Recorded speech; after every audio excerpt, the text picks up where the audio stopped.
Hey guys, tonight we're going back in time to a place that smells like sweat, blood and barley porridge. Welcome to the Roman Empire, where you are about to become a gladiator. Yeah, that's right. Forget the airbrushed abs and glistening pecs you've seen in movies. This isn't Spartan core or some gladiator gym fantasy. You're getting tossed into a world where the arena floor is soaked with more than just drama. Your diet is mostly mush, and, sorry, you probably won't survive this. So before you get comfortable, take a moment to like the video and subscribe, but only if you genuinely enjoy what I do here. I mean, you don't have to, but I know you're not going to want to miss what's coming next. Also, drop your city and the time you're watching this. I love seeing where and when people are listening in. Now, dim the lights, maybe turn on a fan for that soft background hum, and let's ease into tonight's journey together. You wake up in a cramped stone cell, the air is thick with moisture and the lingering scent of unwashed bodies. Your first instinct is to stretch, but a chain tugs on your ankle. Yep, you're a prisoner. Welcome to gladiator training. The sun is just starting to bleed through the slats in the wooden ceiling above you. Outside you hear the thud of wooden swords, grunts of exertion, and the wheeze of someone vomiting from pushing too hard. It's not glamorous. It's not glorious. It's barely even sanitary. When you finally step outside, you're greeted by a wave of heat and dust. Dozens of men are already lining up for the morning ration. Thick barley mash and a ladle of lukewarm water. No bacon, no eggs, no meat in sight. You squint at your bowl. It looks like something scraped off the bottom of a pot someone forgot on the stove for too long. But everyone around you is scarfing it down like it's the height of Roman cuisine. You spot a veteran nearby. His name's Marcellus, and despite being a top-tier gladiator, he's got a round gut that jiggles every time he swings his practice sword. He notices you staring and snorts. "You think we fight like this on salad?" he says, before shoveling another spoonful of mush into his mouth. His belly isn't a flaw, it's protection. Turns out, in this brutal sport, fat is your friend. There's a kind of calculated irony here. Gladiators, these supposed symbols of pure physical dominance, are literally soft in the middle. That puffiness? That's intentional. More than that, it's strategic. In a sport where slicing wounds are common and internal organs sit just beneath the skin, a thick layer of fat is like biological bubble wrap. Shallow cuts bleed for drama but rarely kill. Deep stabs? That's a different story. So the fatter you are, the longer you might last. It's part of the show. You shuffle off to training, your belly sloshing with barley gruel. The practice arena is basically a hot sandbox surrounded by bored trainers and a few Roman nobles lounging on shaded benches. You and the other recruits start drills. Lunges, blocks, rolls, repeat. The heat rises. The stench becomes unbearable. Layers of sweat, old olive oil, and the faintest whiff of whatever passed for laundry in the first century. You can't help but notice something strange. The way your body feels heavy from all the carbs. There's no lean electric burst of energy. This isn't a fast fuel kind of diet. It's slow burning, steady, and weirdly bloating. Still, it keeps you going longer than you thought it would. As the morning bleeds into midday, you're exhausted, but not faint. And that's the trick. While modern athletes chase lean protein and low-carb gains, gladiators are all about sustained endurance. There's no Gatorade here, no pre-workout supplements, just heaps of barley, beans and lentils, with maybe, a few nuts or dried figs thrown in on a good day.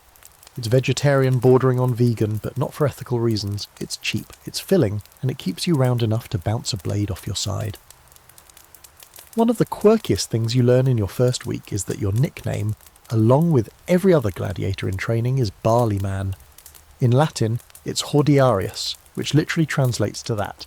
You'd expect something more intimidating, but nope, you're a barley boy now, and when you belch after training it tastes like hot cereal and desperation.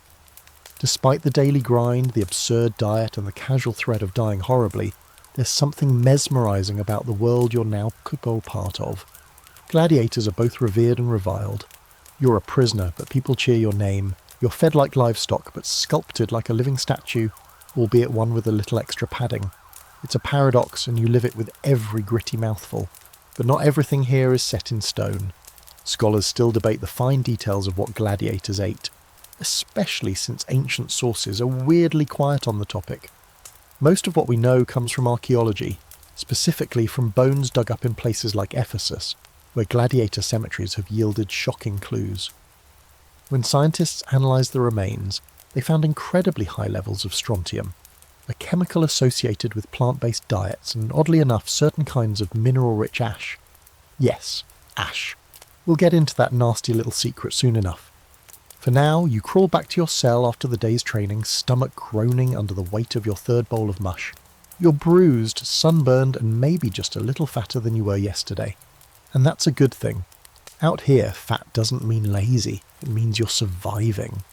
You lie down on your straw mat, the sounds of Rome echoing faintly through the stone walls, the clatter of carts, the muffled laughter of drunk patricians, the distant roar from the Colosseum.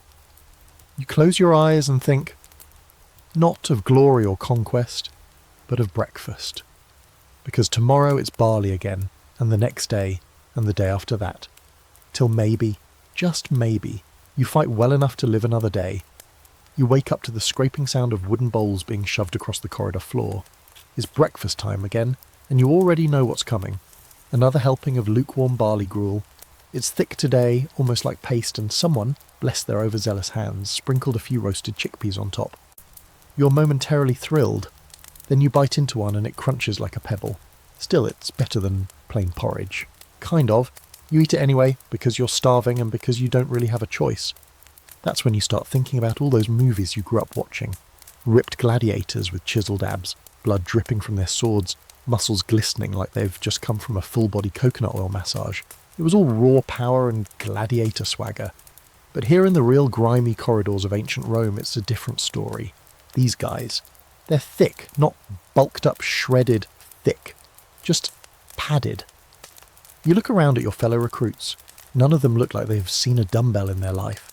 Most have soft bellies, rounded shoulders and abdominals, and thighs that rub together when they walk. And that's not a flaw, it's the plan. There's a certain kind of beauty to the lie, isn't there? Modern minds love the image of the gladiator as a superhuman machine, cut from marble, defined by impossible physical standards. But if someone from your time showed up here with a six-pack and zero body fat, they'd get absolutely demolished in a fight. Why? Because that kind of body isn't built to bleed. And in the Colosseum, everybody bleeds. The truth, the greasy, barley-soaked truth, is that gladiators were built like living shields. That soft fat around the middle, that was survival padding. It blunted slashes and slowed down the edge of a blade before it could hit something vital. Imagine a knife skimming across a thick slab of fat versus cutting straight into tight muscle. Guess which guy walks away from the fight? And yes, there are mosaics and statues that show ripped gladiators, but let's be real. Artists have always had a habit of enhancing their subjects. Just ask any portrait painter in history. You think the emperor wanted to be remembered with a double chin? Not a chance. Same with gladiators. The ones on the mosaics are propaganda, not reality. There's even written evidence that hints at this chubby truth. Galen, a Roman doctor who treated gladiators, wrote that they had a plump appearance, and he didn't mean it as an insult. He praised their diet for giving them strength and resilience. Their trainers wanted bulk, mass that could cushion a blow and keep them fighting longer.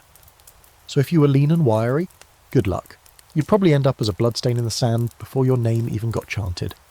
Even the armour was designed with this body type in mind. The belts, the chest plates, the thick shoulder guards, they were fitted for big men. The kind who could absorb a hit and still swing back. There's a kind of brutish elegance to it. You're not meant to look pretty in the arena, you're meant to endure. Still, you can't help but marvel at the contradiction. You're training like a warrior, fighting like a beast, but eating like a broke monk in a monastery. No meat, no milk, just endless piles of cheap carbs and legumes. Barley, lentils, chickpeas and beans. Every single meal a remix of the same ingredients. And it's not like they had spices to jazz things up. If you're lucky, the cook throws in a little salt or a splash of vinegar. You start to miss the taste of literally anything else. Your tongue dreams of cheese. Your stomach fantasizes about grilled fish. You'd kill for a fried egg. And yet, over time, the diet works. Wars. You're not ripped, but you're solid. You last longer in training. Your bruises heal faster than before. Your body starts to build that plump, dense armour that everyone around here seems to value.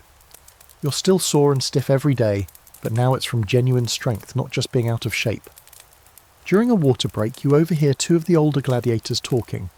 One of them, a broad-shouldered guy with a deep scar over his eyebrow, is arguing with the other about whether the barley gruel was thicker in the last ludus he trained at. At least there, they gave us figs on Sundays, he says, as if that's the ultimate luxury. The other scoffs. Yeah, and we all had worms. I'll take clean gruel over fig-fueled dysentery. It hits you then, there's nothing glamorous about being a gladiator. It's a job, a brutal, soul-grinding, blood-soaked job. And like most hard jobs, you get fed just enough to keep doing it. Not to thrive, not to win, just to keep moving. But even now, scholars argue about the details. How much barley? What kind of beans? Did they really drink ash for calcium, or is that just some experimental archaeology gone rogue? Some historians believe they had access to better foods on occasion. Meats, cheeses, maybe even seafood, especially if they were famous. But others insist the bulk of their meals were as plain and repetitive as your daily bowl of barley cement. And honestly, standing here, sweating through your tunic, trying to ignore the gurgle in your belly that's 90% gas and 10% dread, you can believe it. This isn't a feast. It's fuel. Crude, cheap and endlessly greasy, AP. After training, you return to your cell, but not before stopping by the washing area, if you can call it that. There's a bucket of water, a rag that smells like fermented olives, and a jug of oil. That's it. No soap, no towels, just oil to rub over your grime-caked skin and scrape off with a metal tool called a striggle. You try it, and suddenly you understand why everyone around here has a permanent sheen. It doesn't clean you so much as coat you in a fresh layer of oily resignation. Back in your cell, you stare at the ceiling, your limbs buzzing with fatigue, your stomach bloated and oddly satisfied. You're not just eating to fight, you're eating to become something else entirely. Not a hero, not a champion, just a survivor with a belly like a shield. You wake up to the distinct sound of farting again. It's become part of the morning ambience around here, like birdsong but with far more digestive distress. The ludus is alive with the groans, burps, and bodily rebellions of dozens of men digesting way too many legumes. You pull yourself up from your straw mat, rub your eyes, and reach for the wooden bowl sitting by the cell door. Another scoop of barley mash. But this time there's something off. It's browner than usual, smokier, and it smells faintly like fireplace sweepings. You squint at it, suspicious. Then the guy in the cell next to you, Marcus, with a nose permanently broken in 3 places, leans over and says, "Don't worry, it's just the ash, good for the bones." You freeze mid-chew. Ash? As in like burnt stuff? Fireplace ash? "Yep," Marcus says, already slurping his portion like it's ambrosia. "Keeps your bones strong, better than milk." You look at your bowl again. There it is. Gritty flecks of grey mixed into the mush, like someone accidentally dumped an ashtray into the porridge and nobody cared enough to fix it. Or worse, meant to. You finish it anyway, because it's food and you need the strength. But now your teeth feel chalky and your stomach gives a low, suspicious groan. Later that day, during a brief break between drills, one of the medical aides comes through with a tray of little clay cups. More ash. This time it's in liquid form mixed with water or maybe vinegar. It's served cold and it smells like wet rocks. The trainer insists it helps restore minerals lost in sweat. "Calcium," he says proudly, as if the concept means anything to you yet. "Good for the bones, strong fighter." You down it and try not to gag. Tastes like licking a wet fireplace, and it coats your tongue in a film of ancient regret. Here's the weird part. They weren't wrong, sort of. Modern archaeologists discovered something fascinating in the bones of excavated gladiators in places like Ephesus, in modern-day Turkey. When they analysed the bone density, they found that these guys had unusually strong, dense bones compared to regular Roman citizens. The reason? High strontium levels, an element found in, plant ash. They were essentially drinking ancient calcium supplements. Forget your protein powders and Flintstone gummies. This was raw, dusty mineral grit, scooped up from a fire pit and stirred into your breakfast like it was a health tonic. And just like with everything else in this world, nobody agrees on the exact details. Some scholars think it was a carefully measured health strategy, that gladiators were monitored and medically guided in their diets to keep them in peak condition. Others argue that it was a desperation move, an ancient version of try anything to not die.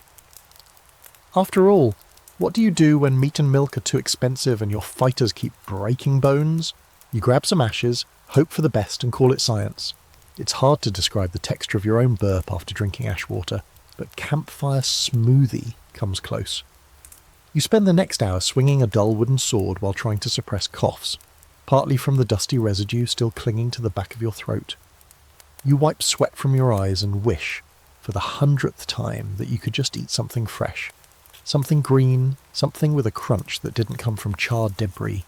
Instead, lunch is lentil stew, thick and mealy, with more barley to bulk it out, and again the faint hint of smoke.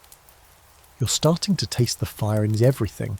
Even the water smells like it's been boiled over logs. Maybe it has.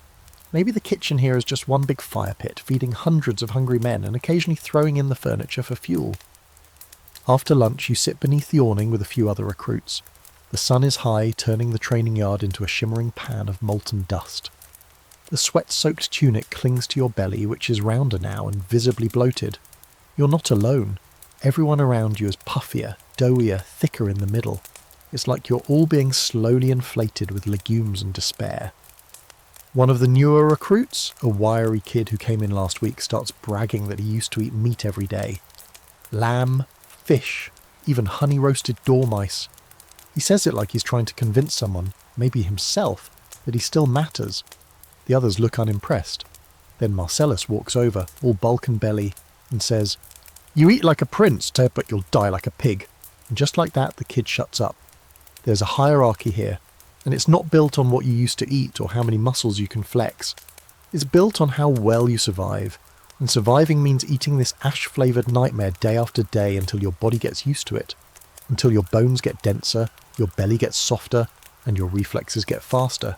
You're not trying to look good, you're trying to not die. Later that evening, you visit the training medic for a bruised wrist.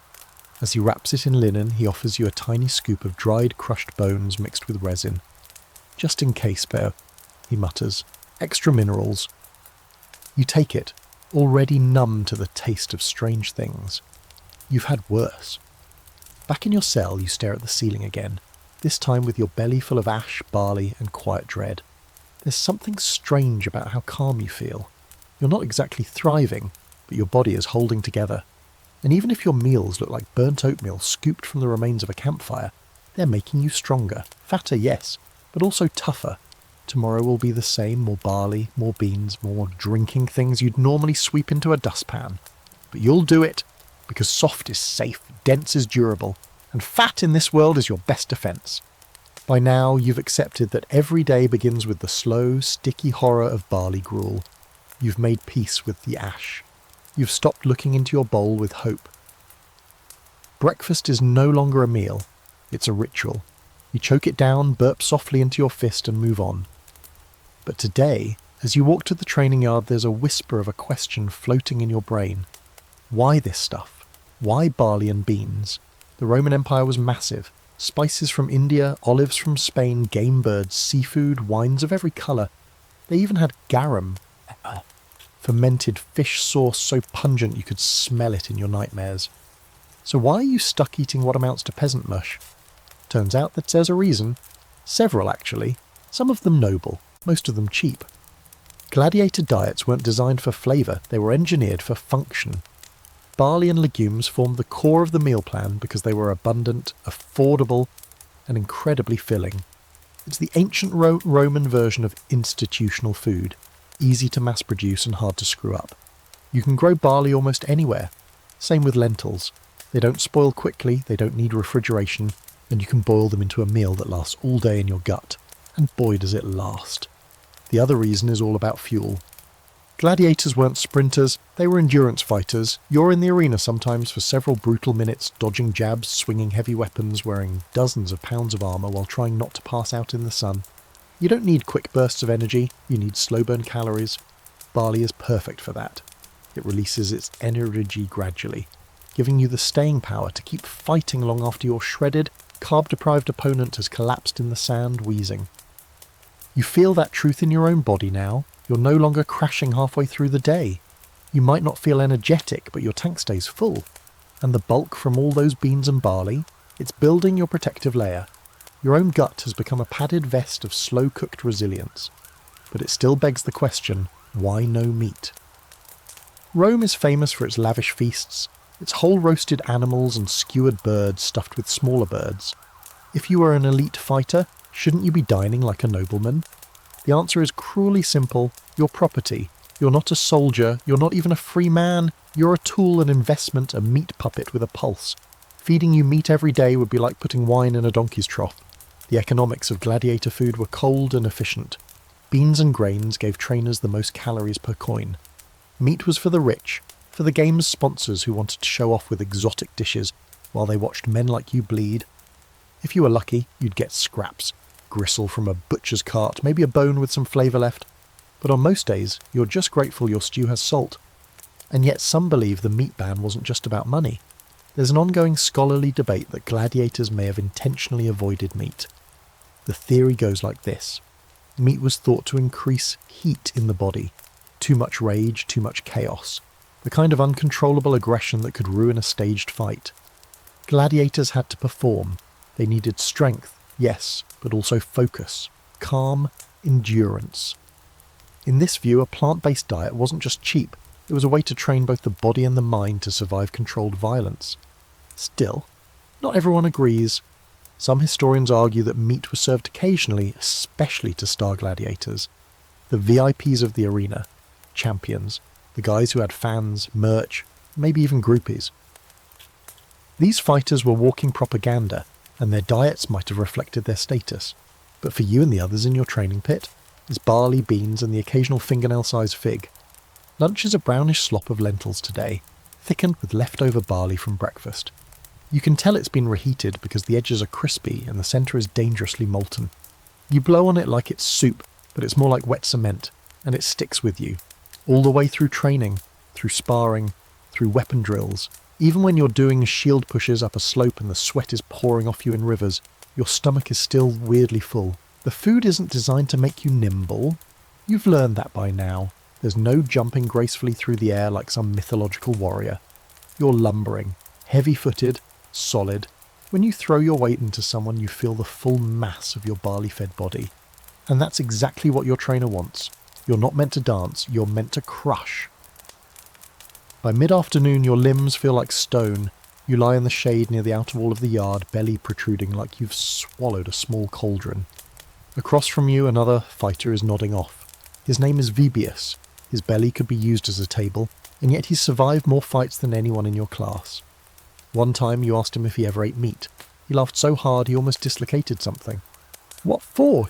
Meat doesn't stop a blade. That line sticks with you as you watch him doze off, his greasy forehead glistening in the sun. There's a strange comfort in this lifestyle once you give into it. You stop expecting variety. You stop craving dessert. You start seeing food as utility, each bite another brick in the wall of your survival. You don't eat to live, you eat to not die. And maybe that's the real truth behind the gladiator diet. It wasn't disgusting or greasy by accident. It was built that way. Engineered not for pleasure but for performance, albeit in the most brutal, short-lived sense of the word. You weren't meant to feast, you were meant to function, to soak up blows, to fill out your armour, to collapse into bed every night bloated and exhausted, but alive. As the sun sets, you sit on the stone steps outside your cell, sipping tepid water and thinking about how far you've come. You've stopped gagging at the ash. You don't even notice the smell of beans anymore. And your body? It's no sculpture, but it's ready. It's thick, it's steady. It's not what you pictured when you imagined becoming a warrior. But here in Rome, this is the body that survives. You wake up sore in places you didn't know could feel pain. Behind your knees, the tiny muscles between your ribs, even your jaw from clenching in your sleep. It's just another morning in the ludus, and your belly's already rumbling for its daily slop. You sit up, stretch, and feel the telltale heaviness that's been settling over your body these past few weeks. You're not just gaining strength, you're gaining mass. Fat, to be blunt. But here, fat is fabulous. It goes against everything you thought you knew about athletes. In your old world, the fitness gospel was cut lean shredded. The cover of every magazine showed angular torsos and defined muscles, not a soft pouch of protective chub. But here, in the guts and grime of Rome's gladiator world, a jiggly belly isn't just tolerated, it's admired. It's the difference between a career-ending gash and a surface wound that draws enough blood for drama, but doesn't end your story. You've learnt this lesson slowly, through bruises and bloated lunches. Take Decimus, for example. You saw him take a blade across the stomach during a sparring match. It sliced through the outer layer of fat, bled like a fountain, and stopped just short of anything vital. He was back to training within the week. The guy was built like a wine barrel and just as indestructible. Meanwhile, the leaner recruits, those wiry, muscle-cut types, go down hard. One wrong hit, and it's organs on the sand. You start to notice something else. The trainers, those grizzled men who've watched thousands of matches, don't favour the skinny ones. They like mass, they like bulk. They look at you now with your rounded arms and slower gait and nod with quiet approval. You're not fast, but you're hard to knock down. You don't flinch when you get hit anymore. You grunt, push back and keep going. That's what they want. Spectacle, survival. But there's another side to this gladiator thickness. It's psychological. You start to feel strangely untouchable. It's like your own body has turned into armour. The belly you once cursed for spilling over your belt now feels like a barrier between your soft insides and a world trying to kill you. It sloshes when you run. It jiggles when you fall. It saves your life in the dumbest ways. There's even an informal ritual among the fighters now. After meals, someone always stands up and gives their belly a proud slap. The louder the slap, the better the laughter. A gladiator's gut isn't shameful, it's a trophy. A sign of days survived, bowls emptied and blades turned aside. You join in eventually, thwacking your own midsection with a dull plop. No one mocks you, no one sneers. They nod impressed. You pass the day doing drills under a sun so bright it turns the stone walls into heat radiators. Your tunic sticks to your back, your sandals grind your feet raw, and your arms burn from endless sword swings. Every drop of sweat that rolls off your chin feels like proof that your body is doing what it's supposed to. You're burning off mush and turning it into meat. Well, soft meat. Protective meat. The afternoon sparring session is brutal. You go up against a guy named Caprinius, whose thighs look like they could bench press a horse. He's fast for a big man, but not as big as you. When his blade connects with your side, it stings, but it doesn't penetrate. You grunt, rotate your torso, and slam your shoulder into him. He stumbles. You stay standing. The crowd, just a few bored nobles watching from a shaded perch, murmurs in appreciation. After the fight, your trainer claps you on the back. You're learning, he says. You're not trying to win, you're trying to endure. That's the game. Then he hands you a ladle of barley broth flecked with something green that might be parsley or maybe just a bug. You slurp it down anyway, the warmth settling into your belly like a lullaby made of porridge. There's a story the older fighters tell sometimes, when the evening heat breaks and the wine rations come out. It's about a famous gladiator named Lupus, the wolf. Legend says he was so fat that the crowd booed when he waddled into the arena. They wanted sleek. They wanted speed. But then the match began, and Lupus absorbed every hit, every blow, every attempt to take him down. He outlasted his opponent, stood victorious, and roared so loudly the emperor himself stood up. After that, no one mocked his belly again. Historians debate whether Lupus was real or just a symbol, an exaggerated myth created to justify the growing gut of every aging fighter. Either way, his name gets whispered with respect. The fat ones remember him fondly, like a patron saint of the pudgy and powerful. You return to your cell that night with a fresh scrape on your forearm, a mild limp, and a belly full of barley. You lie down on your mat, turn your face toward the crack in the ceiling, and listen to the familiar nighttime chorus. The drip of water, the muffled snores, the wheeze of someone dealing with bean-based indigestion. You don't even notice the smell anymore. It's just part of life now. And somewhere in that haze between fatigue and sleep, you smile. You came here expecting to be carved into a warrior, sharpened into a weapon. Instead, your body has become something else. Something slower, softer, and far more effective. You are no statue, no sleek predator. You're a wall, a weight, a walking slab of meat wrapped in scar tissue and stubborn willpower. And here in Rome, that's what glory looks like. By now, you've stopped wondering what's for dinner. It's beans. It's always beans. Maybe lentils if the gods smile upon you. Maybe chickpeas if someone in the kitchen tripped and spilled the expensive bag into the pot. But what it won't be, what it's never been, is meat. You sit on a worn stone bench, bowl in hand, watching steam rise from your meal like it's trying to escape. Someone jokes that the beans are so undercooked, they're still plotting revenge. You chuckle. Then you eat them anyway. You'd think being surrounded by blood and gore daily, that meat would be on the menu. It feels almost ironic. You fight like an animal, you live like an animal, but you don't eat animals. Well, not usually. Despite the Empire's access to game and livestock, gladiators lived mostly without it. Even though the Roman upper class enjoyed extravagant meats, spiced boar, grilled fish, even flamingo tongues if they were feeling bold, those delicacies were for banquets and senators, not for you. The real kicker is how little meat appears in ancient records about gladiators. You'd expect at least a paragraph in some musty scroll raving about how raw beef made fighters stronger. But nope, it's barley, barley, barley, and a pulses. If meat did show up, it was likely reserved for special events or high-status fighters. Maybe a prize champion got a roasted chicken once a month. Maybe. You ask one of the older fighters, Silvanus, a man with shoulders like tree trunks and a face like gravel, if he's ever eaten meat here. He smirks. Once, he says. A chicken leg, day before a big match. He pauses, licking his teeth. Got food poisoning. Fought with my guts boiling. Won the match, though. Lost half my intestines after. He laughs like it's a fond memory. The truth is, meat was risky. Without refrigeration, fresh flesh went bad quickly. And when you're training dozens of men, the last thing a lanista wants is food poisoning sweeping through the barracks. Rotten beans just make you gassy. Rotten meat could kill you before you even step into the arena. So they played it safe, plant-based, nutrient-dense and stomach-stable. Still, you crave it. Not the protein, not even the flavour, just the bite, the texture, something to chew that fights back a little. Instead, you get mush. Always mush. Soft food for hard lives. Your teeth barely have a job anymore. But even this dietary weirdness has become your normal. And somewhere in the back of your mind, you've started to understand the logic. Animal meat was expensive and unpredictable. Plant food was cheap, stable and plentiful. Barley kept your stomach full, beans kept your bowels moving. And you needed both if you were going to haul yourself through another day of shield drills without passing out. After dinner, you find yourself paired for combat practice with Aulus, a wiry new guy who still thinks he's in a heroic epic. He leaps around, dodges with flair, and swings his sword like he's on stage. You, on the other hand, stand firm.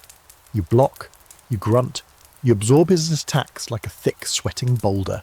When he charges, you let him slam into you. The recoil stuns him more than it does you. His expression says it all. He expected resistance, not a full-body cushion that doesn't flinch. You don't have his speed, but you have something else, immovability. That's the real secret. You're not built to chase, and you're built to endure. The ancient crowd didn't always cheer for flash. They cheered for the one who wouldn't fall, who took a hit and smiled through the blood. Fat helped with that. It wasn't shameful. It was a mark of your profession. Calluses on the inside. There's even a fringe theory floating around among scholars that gladiators might have been encouraged to gain weight on purpose, not just for injury protection, but for theatrics. Think about it. Blood looks better on pale, soft flesh. It runs more, glistens more. The audience loved drama. A fighter with more surface area offered a bigger canvas for red.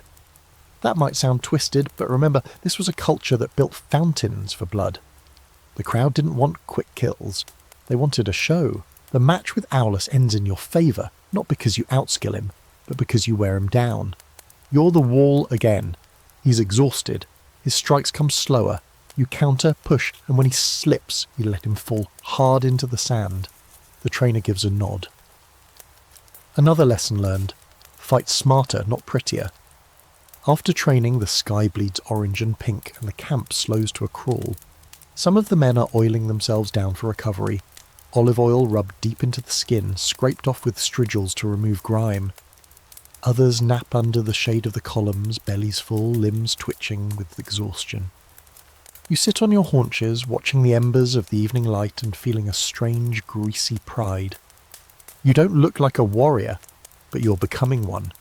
The fat is part of the armour now. The diet isn't your enemy, it's your weird, starchy ally.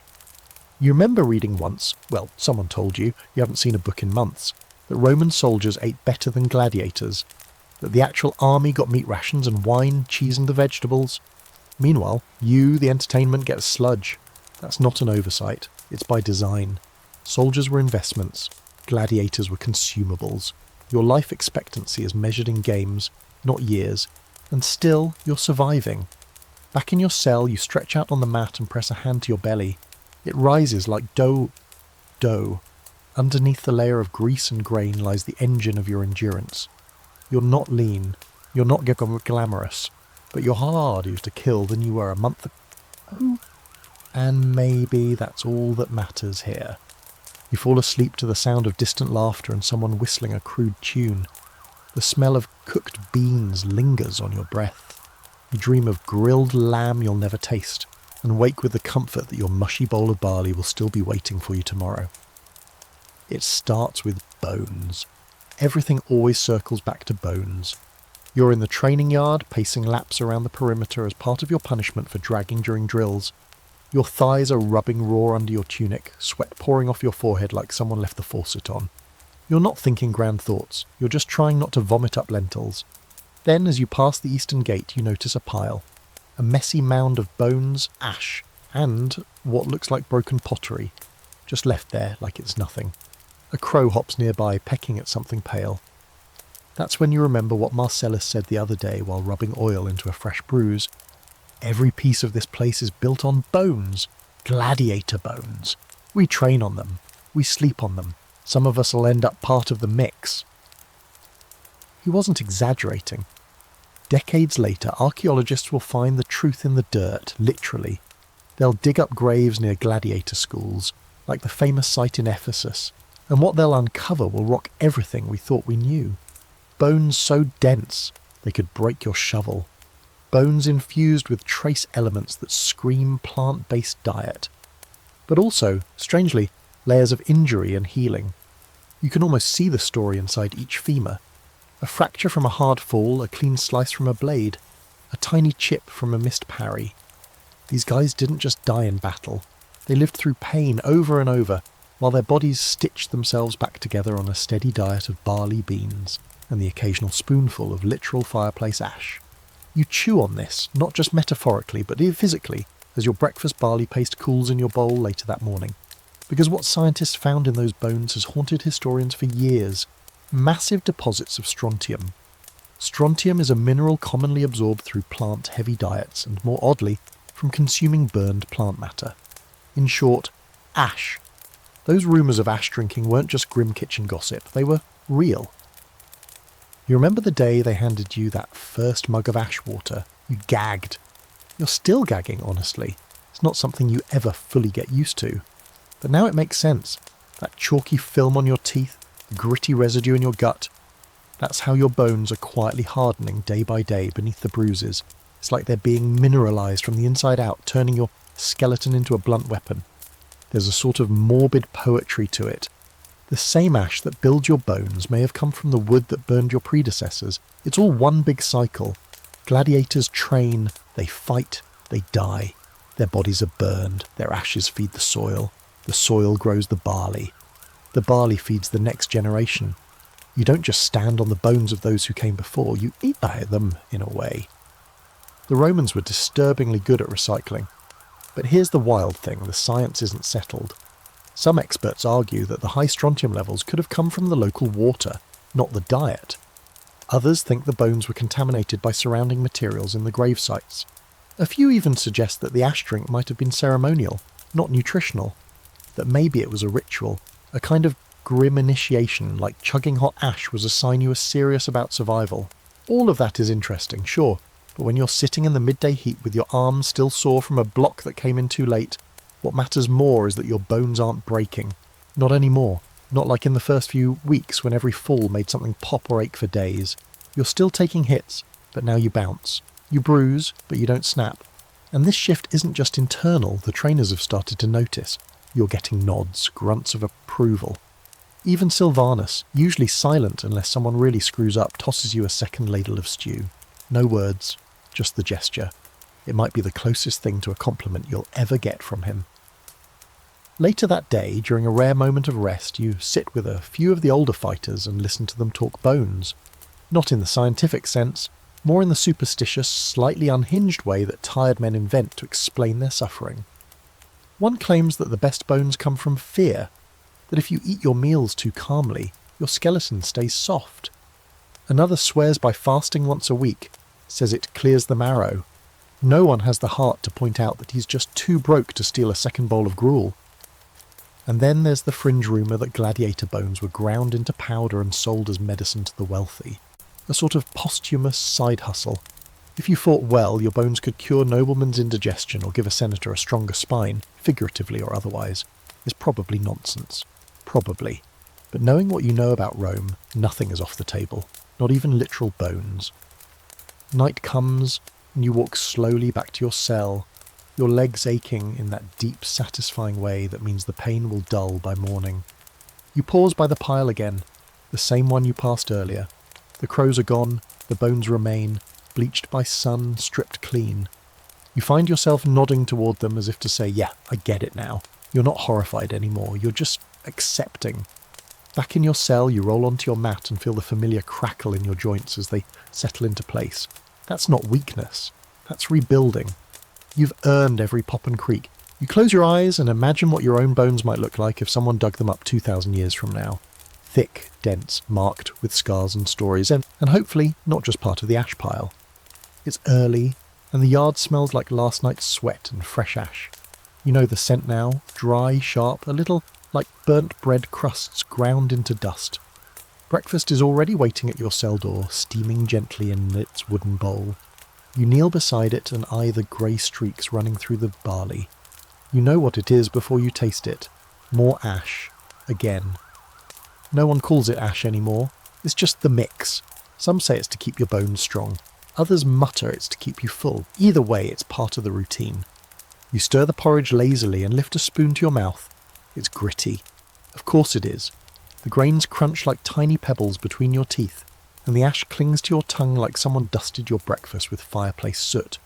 You finish it anyway because hunger wins every time, and because you've learnt that nothing in this place is meant to be pleasant. It's all meant to keep you standing. What really gets you is how normal it feels now. A few months ago, the thought of eating wood ash would have made you gag. Now it's just part of the flavour profile, like bitterness with a side of inevitability. Everyone's teeth are a little stained, everyone's spit a little chalky. Nobody complains, not really. They just shovel it in and move on. But today, something's different. You're summoned to a special training session, not just your usual drill rotations. This time, you and a few others are marched across the compound to a small courtyard where a medicus, a Roman physician, waits with a tray of little clay cups and a scroll in hand. He doesn't look thrilled to be here. Doctors rarely are when it comes to gladiators. You're not patients, you're meat that needs patching. He doesn't introduce himself, he just starts pointing.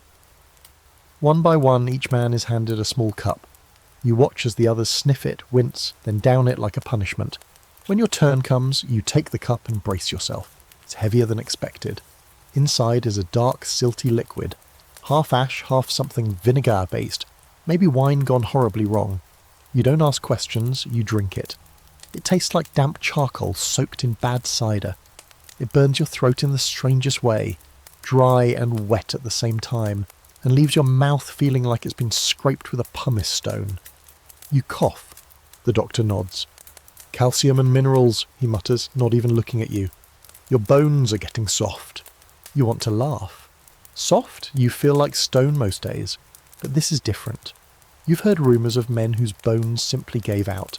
Cracks in the tibia, crumbling rusts. Turns out eating nothing but beans and barley isn't enough when you're smashing into people for a living. That's where the ash comes in. It's not just superstition or sadism, it's medicinal. At least that's the theory. See, Roman doctors believed in balance. The four humours, blood, phlegm, black bile, yellow bile, keep them balanced and you're healthy. Tip the scales and you're doomed. Gladiators, they thought, ran hot. Too much exertion, too much blood, too much heat from the sun and the stress and the constant chance of dying. Ash, in their eyes, cooled the body, dried it, balanced the excess. Plus, it fortified the bones, allegedly. Modern science isn't sure how much of that is true. The strontium and calcium in plant ash are real enough, but whether it was absorbed in the body the way they believed? That's still up for debate. Some scholars think it worked. Others say the bones were stronger because of training, not diet. Still others argue that the presence of ash in the body was just incidental, that maybe it came from the cooking process, not intentional supplementation. But as you sit back against the sun-warmed wall, your mouth still dry from the drink, none of that matters. All you know is that the cup is empty and your bones haven't snapped today. Later, while scraping sweat and grime from your skin with a strigil, you overhear two men arguing about the ash. One swears it saved his knee after a bad twist. The other says it gave him kidney stones. Then a third guy chimes in that it keeps demons out of your joints. You don't ask for clarification, you just keep scraping. The real irony is that ash isn't the only thing being used to supplement your diet. You've also seen ground up oyster shells mixed into the stew, and once during a festival, a rumour went around that the kitchen added powdered deer antler. Someone swore it made their teeth vibrate, others just thought it was sand. The line between medicine and madness is thin here. If it comes from nature and doesn't kill you outright, someone will try eating it. Dinner that night is more of the same, barley stew with lentils, thick and bland, flecked with grit. A bite crunches unpleasantly, and for a moment, you wonder if you're eating more than you bargained for. Burned wood, bone, rock. You don't know, you just chew carefully and hope your molars survive the experience. After the meal, you sit with your back to the wall and stare at your hands. They're rougher now, thicker, with calluses under the knuckles and fingers that don't fully straighten anymore. You flex them, and for the first time you feel the connection to your bones. Not just muscle or skin or fat, but the solid grinding core underneath. The scaffolding that holds the whole tired mess together. You wonder how long it'll last. How many more blows you can take. How many more mugs of ash you'll drink before something finally gives. But for now, nothing's broken. Nothing's splintered. You're still standing. In Rome, that's enough. The smell of sweat hits you before you even open your eyes. It's thick, cloying and somehow both sour and salty at once. Not fresh sweat either. This is day-old, cooked under the sun, fermented by boredom sweat. The kind that lives in the walls, in your tunic, in your very soul. You swing your legs off the mat, stand up slowly and stretch. Every joint pops. You're sore in that familiar, oddly comforting way that says your body is still working. Barely. Today is Grease Day. Not officially, of course, there's no calendar entry for it. But every few days, the trainers drag out the big ceramic jugs of olive oil, and everyone is expected to scrub themselves clean the Roman way. Oil on, grime scraped off, no water, no soap, no scented bath salts. Just you, a friend with strong thumbs, and a allotted of golden grease. You shuffle out into the courtyard, where the oil has already been poured into shallow stone basins. A few of the more veteran fighters are already rubbing themselves down, turning into human lamps under the morning sun. You kneel beside the oil and scoop up a handful. It's thick, warm from the heat, and smells faintly of overripe olives. You smear it across your chest and arms, your fingers dragging through layers of dried sweat, dust, and whatever else has fused to your skin over the past 2 days. Then comes the strigil, a curved metal scraper designed to drag filth off your body in thick, oily ribbons. You press it against your shoulder and pull. The sensation is strange, like peeling off a layer of yourself. The grime comes up in grey streaks. You try not to look too closely at it. Everyone's doing the same, scraping their bodies while muttering half-jokes and fake complaints. The oil is your soap, your exfoliant, and your cologne all in one. But there's a purpose behind it. More than hygiene, oiling is about health. The trainers say it keeps your skin supple, reduces bruising, helps wounds heal. Some claim it even prevents infections when applied over cuts. Others insist it just makes you harder to grab in a fight. Slick skin, slippery opponent. That last one at least makes perfect sense. You've tried wrestling a guy mid-match who'd just finished oiling, felt like trying to grapple a greased pig wrapped in warm linen. You're halfway through scraping your thigh when you glance around and realise how absurd it all is. A dozen grown men, half naked, glistening like roasting chickens, scraping themselves with bits of metal while discussing bowel movements and recent injuries. It's both grotesque and strangely serene. This is as close as you get to a spa day. And it's not just for show. Olive oil is everywhere in your life now. You eat it, rub it, sometimes even drink it. Usually by accident when it's mixed into the gruel. It's in your skin, your pores, your blood. You once heard someone say a proper gladiator should sweat oil when cut. You used to laugh at that. Now you're not so sure it's a joke. The economy of the ludus runs on this golden grease. Rich patrons donate it. Trainers ration it. The cook uses it in everything. And not just the nice filtered stuff. No, what you get is the bottom barrel, bitter-tasting sludge that's been pressed one too many times. Still, it does the job. You finish oiling, hand your strigil to the guy beside you, and he returns the favour, scraping your back with quick practice strokes. It stings in a few places where old cuts haven't quite sealed, but you grit your teeth. It's a cleansing pain. Ancient spa treatments, gladiator style. Some of the men keep jars of oil in their cells. The real veterans even mix their own blends. Garlic infused for the smell, vinegar cut for muscle aches, peppered for the tingle. You tried the pepper oil once, just once. It felt like setting your skin on fire and marinating it in regret. You'll never make that mistake again. The Romans treat oil like liquid gold, and not without reason. Olive oil is currency, medicine, and miracle cure all at once. You've seen it poured over the wounds, spooned into sore mouths, even used as payment in gambling matches. There's a story that one of the retired fighters once bought his freedom with a 10-gallon jug of the good stuff. No idea if it's true, but it's the kind of legend that feels possible around here. But even with all its uses, there's an awkward, sticky downside. It never really goes away. No matter how much you scrape, some of it stays in your skin, settles into your sheets, makes your tunic cling to you like a second skin soaked in salad dressing. By midday, the sun bakes it in, and the smell follows you like a greasy shadow. The ludus always smells like old olives, even more than blood or iron.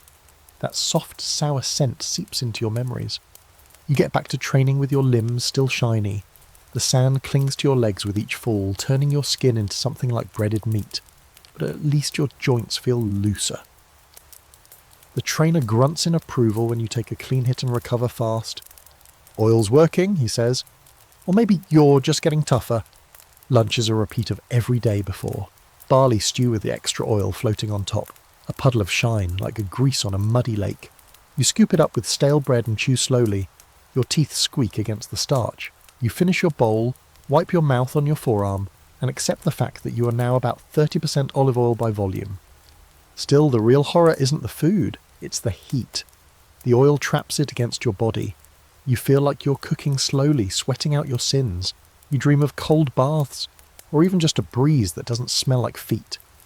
Instead, you lie on the cool stone floor of your cell and let the oil do its work, hoping it heals what it's supposed to and doesn't just turn you into a very well-preserved corpse. As night falls, the glow from the torches flickers across the glistening arms and faces of your fellow fighters. Everyone's still slick, still shiny, still slowly drying into statues made of grease and fatigue. You close your eyes and drift off to sleep, your skin still humming with warmth, your breath tasting faintly of olives, and your body wrapped in the weird comfort of the ancient Roman wellness routine. Sweat, grease, repeat. You wake before the sun, which sounds noble, but really just means your cellmate is snoring loud enough to shake dust from the rafters. You sit up, stretch your shoulders, and wince as a dozen aches announce themselves all at once. Your ribs feel bruised, your thighs are tight, and your lower back? It's staging a quiet rebellion. This isn't soreness from a good workout. This is the kind of soreness that comes from being turned into a human battering ram 5 days a week. Today's a school day. Ludus isn't just a training ground, it's a classroom of pain. You're about to be taught how to hurt someone and not get hurt in return, which sounds easy until you're doing it while covered in old oil and bloated from lentils. You shuffle out into the yard where the sand is still cool underfoot and line up with the others. The sun is only a dull smear behind the horizon, but your trainer is already barking commands. The warm-up is 30 minutes of misery. You jog in circles while holding a wooden sword above your head. Your arms go numb, your legs drag, your belly sloshes with barley. No one looks graceful. Everyone looks like they're drowning in their own sweat. One guy passes out halfway through and lands face first in the sand.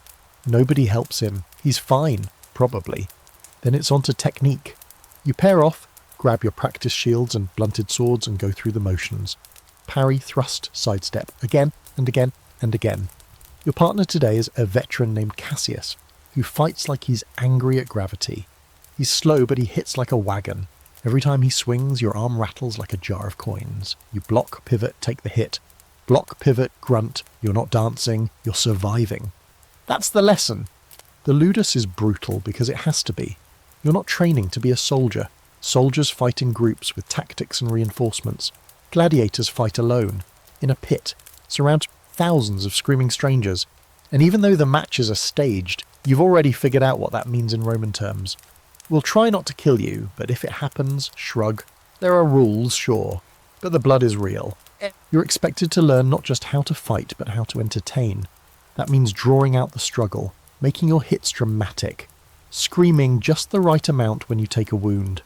The crowd doesn't want a clean kill, they want poetry, blood that arcs through the air, a fighter who staggers, regains his footing and makes one last charge. You practice those two, the dramatic stumble, the theatrical cry, you feel ridiculous, but it's as important as blocking a blade. Then there's the endurance drills. The trainers call them the forge, and it's not a metaphor. You run laps in full armour, you carry heavy stones across the yard, you do push-ups in the sand until your face is practically chewing grit. You sweat so much that your tunic sticks to places you didn't know could chafe, and all the while you're fueled by that same miserable mix of beans, barley, and whatever mystery ash was scooped into your breakfast. The trainers don't explain the lessons, they don't pat your back when you get it right, they yell when you're slow, hit you with a stick when you're wrong, and move on. You're expected to absorb everything like bread soaking in oil, silently and without resistance. By midday your arms are jelly, your legs shake when you walk, your shield feels like it weighs 100 pounds. You sit under a patch of shade with a bowl of boiled chickpeas and try not to cry. Not from pain, your tear ducts dried out sometime last week, but from the sheer monotony of eating the same exact thing again. Every bite tastes like chalk and fatigue. You finish it anyway, then you go back to work. The rest of the day is spent sparring. This is the part they film in movies, all clangs and shouts and slow-motion sword swings, but in reality, it's chaos. Every opponent is different. Some lunge wildly, others wait for you to screw up. You get elbowed in the mouth, bashed in the ribs, nearly tripped. You return the favour. You learn that the key isn't power, it's pacing. Whoever runs out of breath first loses. There's a moment during your last match when you're down on one knee, shield up, sweat dripping into your eyes. You're not thinking, you're reacting.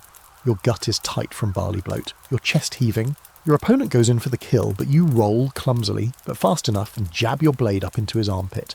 He yelps, drops his weapon and falls. You rise, stumble, and raise your sword. The trainer gives you a rare grunt of satisfaction.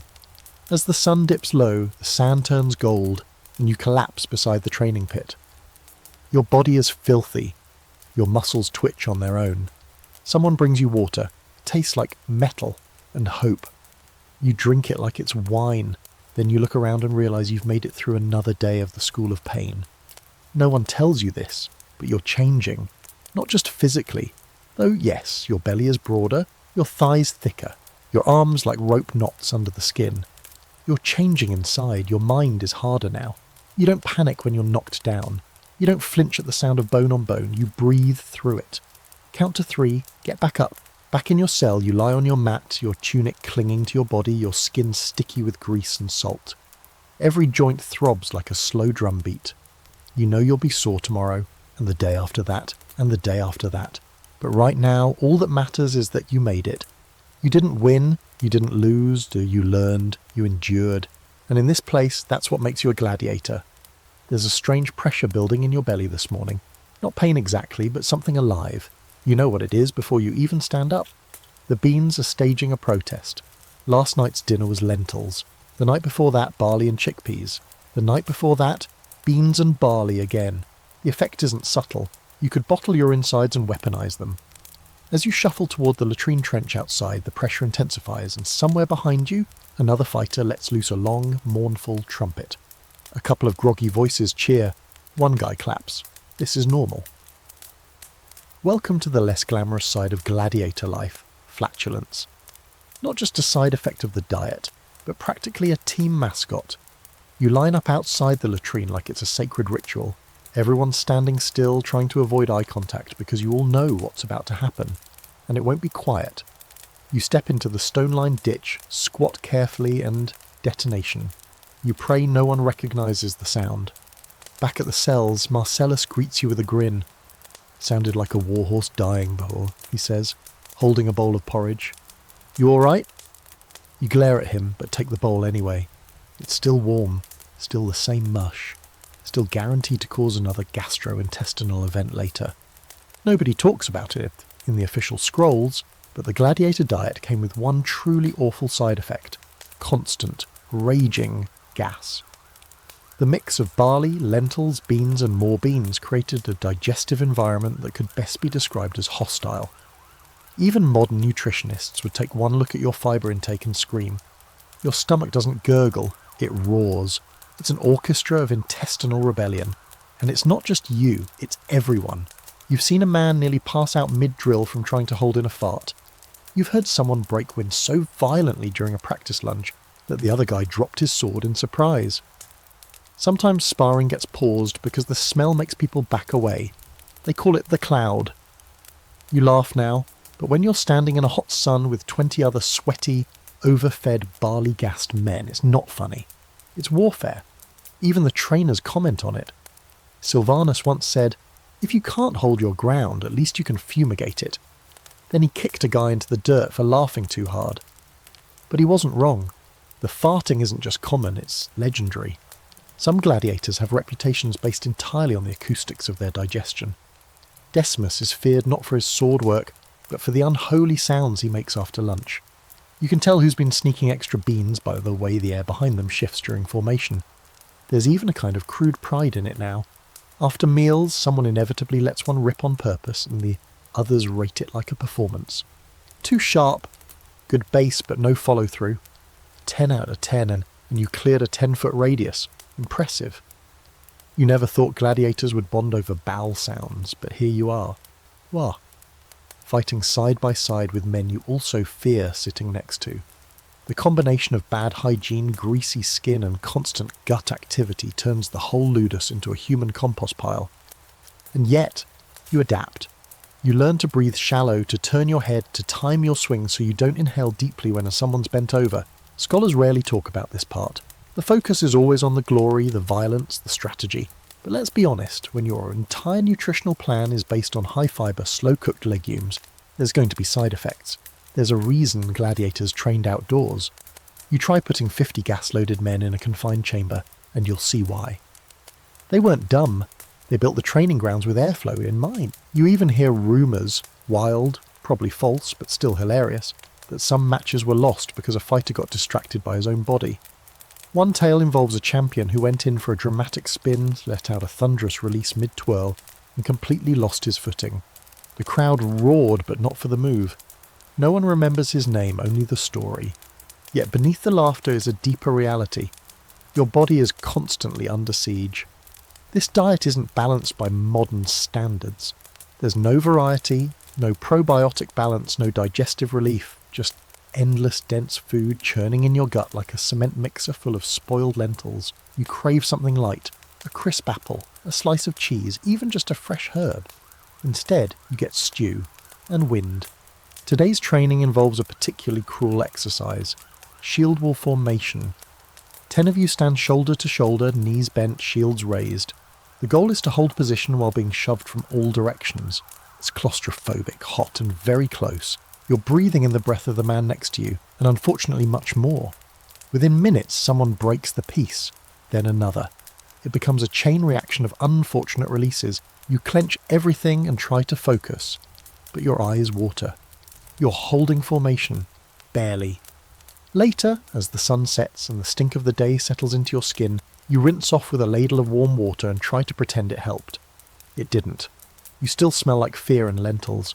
You walk back to your cell with your tunic clinging to your back, belly tight with what you pray is just fullness and not another late-night surprise. Lying on your mat, you place a hand on your stomach and exhale. You've trained. You've fought. You've farted through at least 3 sets of drills without apology. There's a weird pride in it. You've learnt to live in a world where dignity goes to die and bodily function becomes community theatre. Because in the end, if you can fight with a belly full of gas and still survive, you're tougher than anyone gives you credit for. You wake up slick, not with sweat, though there's plenty of that, but with a thin sheen of something heavier, more stubborn. You rub your fingers together. Yep, olive oil, again. It's in your hair, your paws, your sheets, even the straw in your bedding feels like it's been marinated. You smell like a salad left in the sun, and as much as you've accepted the grossness of gladiator life this part is starting to feel personal. Olive oil is everywhere in your world. You eat it, rub it on your skin, clean yourself with it, and, on particularly bleak days, drink it when someone swears it helps digestion, which is hilarious considering your stomach already sounds like a haunted amphora most of the time. The ludus has whole vats of the stuff lined up along one wall, like a warehouse for edible slime, the low-grade, extra-bitter, third-press type that tastes like tree bark and betrayal. And if you're one of the lucky fighters who doesn't have open wounds today, guess what? You're getting greased. There's a routine to it now. After training, after every muscle in your body is humming with pain, you strip off your oil-stained tunic, stand in line at the basin, and dunk your hands into the thick golden sludge. Then you start massaging it into your arms, chest, legs, everywhere you can reach. Someone else gets your back, usually without comment. It's intimate, in a weird assembly line kind of way. One guy oils, one guy scrapes, then you switch. No shame, no laughter. Just the mechanical rhythm of communal hygiene. The Romans swear by this stuff. They believe it softens the skin, protects against the sun, heals bruises, and even fights infection. And to be fair, they might be onto something. You've noticed that cuts you thought would fester don't. Bruises fade faster. Your skin, despite the constant punishment, holds together. It's not pretty, but it's resilient. Slick, pliable, strangely shiny. The downside, you leave oily fingerprints on everything, including your own face, which now glistens even in the dark. There's also the strigil, your new best friend and worst enemy. A curved metal tool that scrapes the oil, sweat and grime off your skin in long, satisfying ribbons. The first time you used one, you winced. Now, it's practically a reward. You run it across your shoulders and watch as days of dirt peel away. It's both disgusting and deeply cathartic. Like shedding a layer of yourself that's seen too much. And you're not alone. Every man here has become a shimmering statue of grit and grease. You'll walk past someone in the yard and catch a flash of sun on their arm, a glint of light off their oiled scalp. You all glisten like overcooked sausages. One guy jokes that if lightning ever hits the ludus, it'll fry you all where you stand. No one laughs too hard, because honestly, he's not wrong. But oil isn't just for skin, it's in the food too. Every bowl of barley stew comes with a glossy puddle floating on top. Bread is dipped in it, beans are stewed in it. You've even seen a guy pour it straight down his throat before a match, like it was courage in liquid form. "Slippery belly, slippery mind," he said. Then he burped and walked off. Some of the more superstitious fighters think the oil has mystical properties. They rub it on their weapons. They whisper prayers as they scrape it across their scars. One guy swears he sees clearer visions when he oils his temples before sleep. Another claims it keeps his nightmares at bay. Whether any of that's true is impossible to say. But in a place where survival feels more like gambling than strategy, even superstition has value. There's also a darker side. You've seen oil used to fake injuries, rubbed over a bruised eye to make it look worse, poured across a chest wound to make it shine in the light and draw more gasps from the crowd. It's not just for healing, it's for theatre. A slick fighter looks more brutal, more intense. Blood glistens better on oily skin. The audience wants spectacle, and nothing makes a fight pop like a body shining under the sun, every motion gleaming like a god in agony. One scholar, whose name you'll never remember, and whose scrolls you'll never read, once wrote that gladiators were living statues posed in pain. You finally get what that means. You're not a man anymore. You're a shape, a figure, shiny, battered, stylized, something for the crowd to project their hunger onto. The oil isn't just for health, it's for transformation. You're being turned into a symbol. Midday comes and you're ordered into formation drills. It's a cruel joke. Trying to hold position when your arms are slick and your grip slides with every motion. It's like trying to wrestle a seal in a thunderstorm. Shields drop, feet slip, someone falls and slides a full 5 feet on his stomach. The trainers don't even yell. They just shake their heads and tell you to keep going. You spend the next hour smearing more oil into the sand than into your skin. Afterward, you sit on a stone bench, panting, body gleaming like a festival roast. Your tunic sticks to your back in patches. Your hair is matted. Your legs shine in the evening light. You look around and realise no one here is dry. Not one. You're all soaked in the same layer of armourless armour. You're all human candles.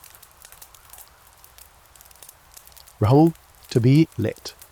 Dinner is a bowl of boiled lentils with, surprise, more oil. You stir it until the slick layer swirls like a little golden whirlpool, then shovel it down without comment. It's greasy. Of course it is. Everything is.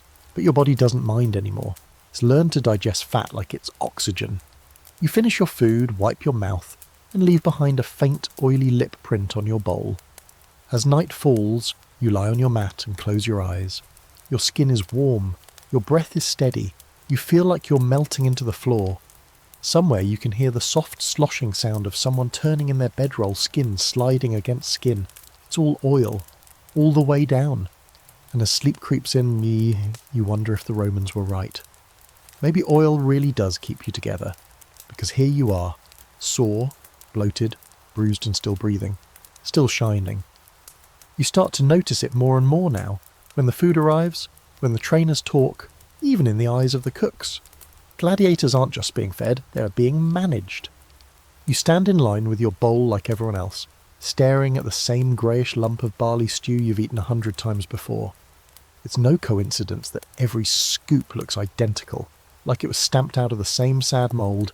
There's control here, precision. Someone's watching what you eat, and it's not for your enjoyment. When you first got to the Ludus, you thought the diet was just bad luck. Cheap food for expendable bodies, but now you realise it's more calculated than that. Every bowl of mush, every ladle of bean paste, every cup of gritty ash water, they're all carefully chosen, not to help you win necessarily, just to keep you useful.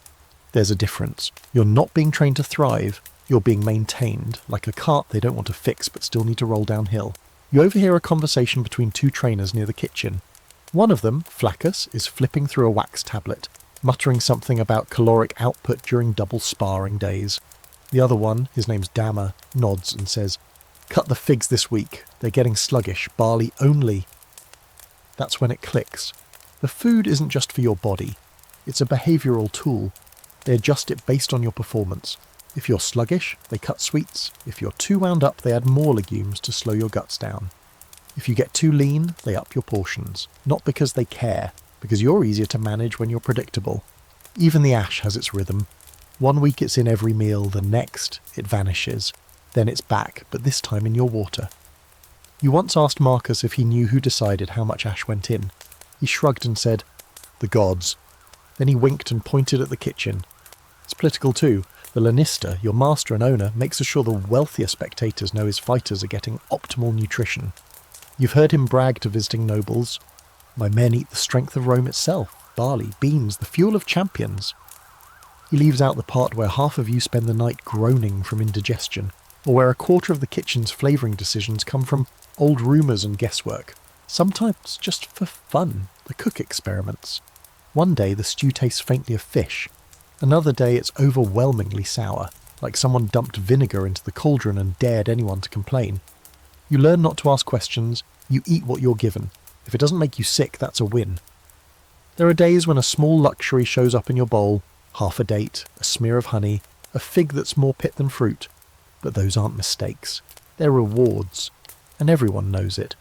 Fights break out over fig halves. Men whisper about who got what and why. The kitchen becomes a social battlefield.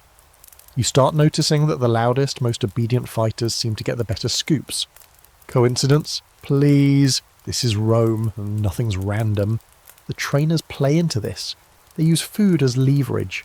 Finish this drill and you get an extra ladle. Win your spar and maybe the cook gives you something sweet.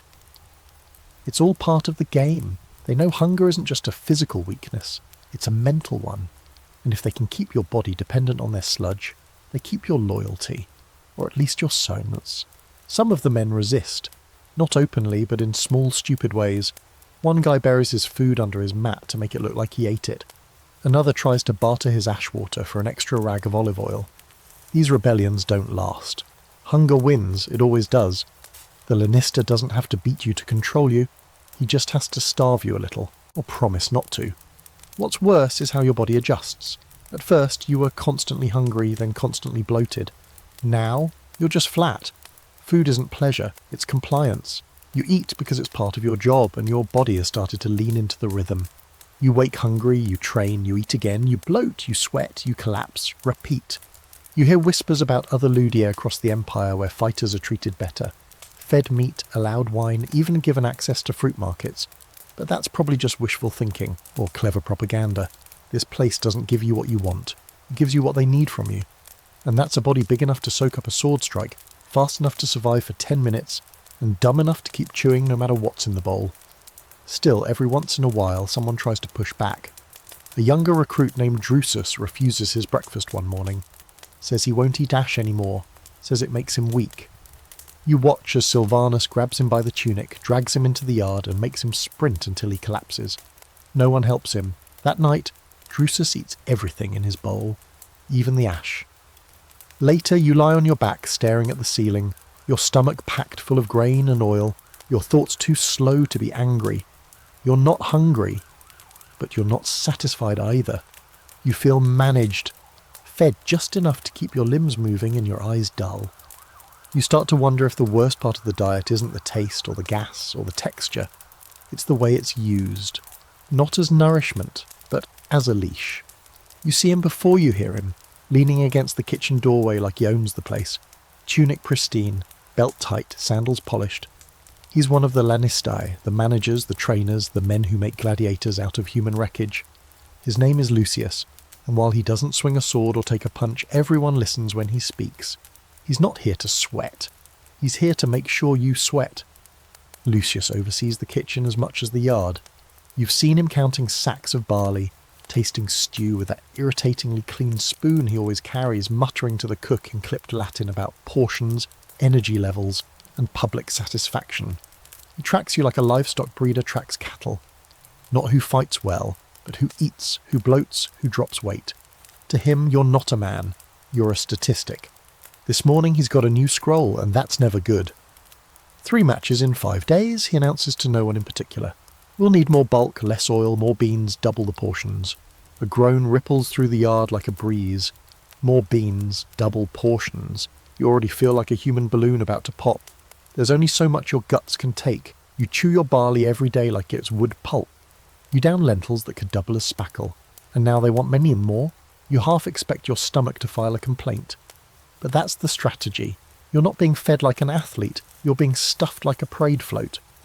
The goal isn't mobility, it's mass. The Roman crowd doesn't come to see dancers, they come to see thunder, slabs of muscle crashing against each other, bellies wobbling, blades bouncing off soft flesh before finally cutting deep. Drama, not dexterity. Lucius knows this. He's not a sadist, he's a tactician. The audience doesn't care about technique unless it comes with blood. If you're fast but thin, one clean cut ends the match. But if you're fat, if you're heavy, the cuts come slower, they bleed better. They give the audience something to sink their cheers into. He walks past the training yard, watching as you and the others move through his sparring drills like bloated statues. Your belly jiggles when you twist. Your thighs slap when you lunge. You're not elegant, but you're durable. And that's what he wants. That's what sells. Later, he sits beside the cook, overseeing the new bulk menu. You peer into the cauldron. It's bubbling with a thick slurry of beans, barley, and something unidentifiable. Maybe root vegetable. Maybe regret. The cook ladles it into bowls with a resigned expression. He's done arguing. He just follows orders. You take your portion and sit in the shade. The mush hits your mouth with the familiar dull thud of textureless mass. It's warm, bland, and so dense it could probably be used to seal cracks in the wall. You shovel it down because there's no other option. Across from you, another fighter mutters, "If I eat any more beans, I'll explode mid-match." You believe him, everyone's already gassy. This will turn you all into walking siege weapons. But you're not just bloating for the fun of it. There's a method to the madness. The trainers know that a fuller body absorbs more damage. You've seen it with your own eyes. Leaner fighters get torn apart faster. You, meanwhile, have taken hits that should have dropped you and somehow kept going. A blade sliced across your belly last week and only made it halfway through the fat. You were bleeding, yes, but not dying. Lucius also controls when you don't eat. Before matches, you get a smaller portion, just enough to keep your hand steady, but not enough to slow you down. The real feasting comes after, or if you lose, not at all. That's the unspoken truth. Every bowl is a wager. Eat well today, survive tomorrow, and you might get something with flavour. It's all part of a carefully crafted illusion. The crowd thinks you're being spoiled. They imagine gladiators feasting like heroes. In truth, you're livestock, the kind that walks upright and swings swords. Lucius makes sure the illusion holds. He gives interviews to local officials. He boasts about your diet. Nothing but the best, he says. Trained on Roman strength, discipline, clean food, no waste. Clean food, you chuckle at the thought. There's a rat nest behind the grain sacks. You know because you saw the tail sticking out 2 nights ago. The cook pretended not to notice. The beans were already boiling. What's one more protein source? Still, you have to admit, you're growing stronger. Heavier, yes, but stronger too. Your legs carry you further. Your arms swing harder.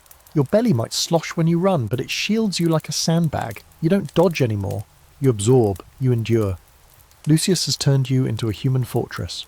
You think back to when you first arrived. You were lean, sharp. You thought you'd be the nimble one, the smart fighter.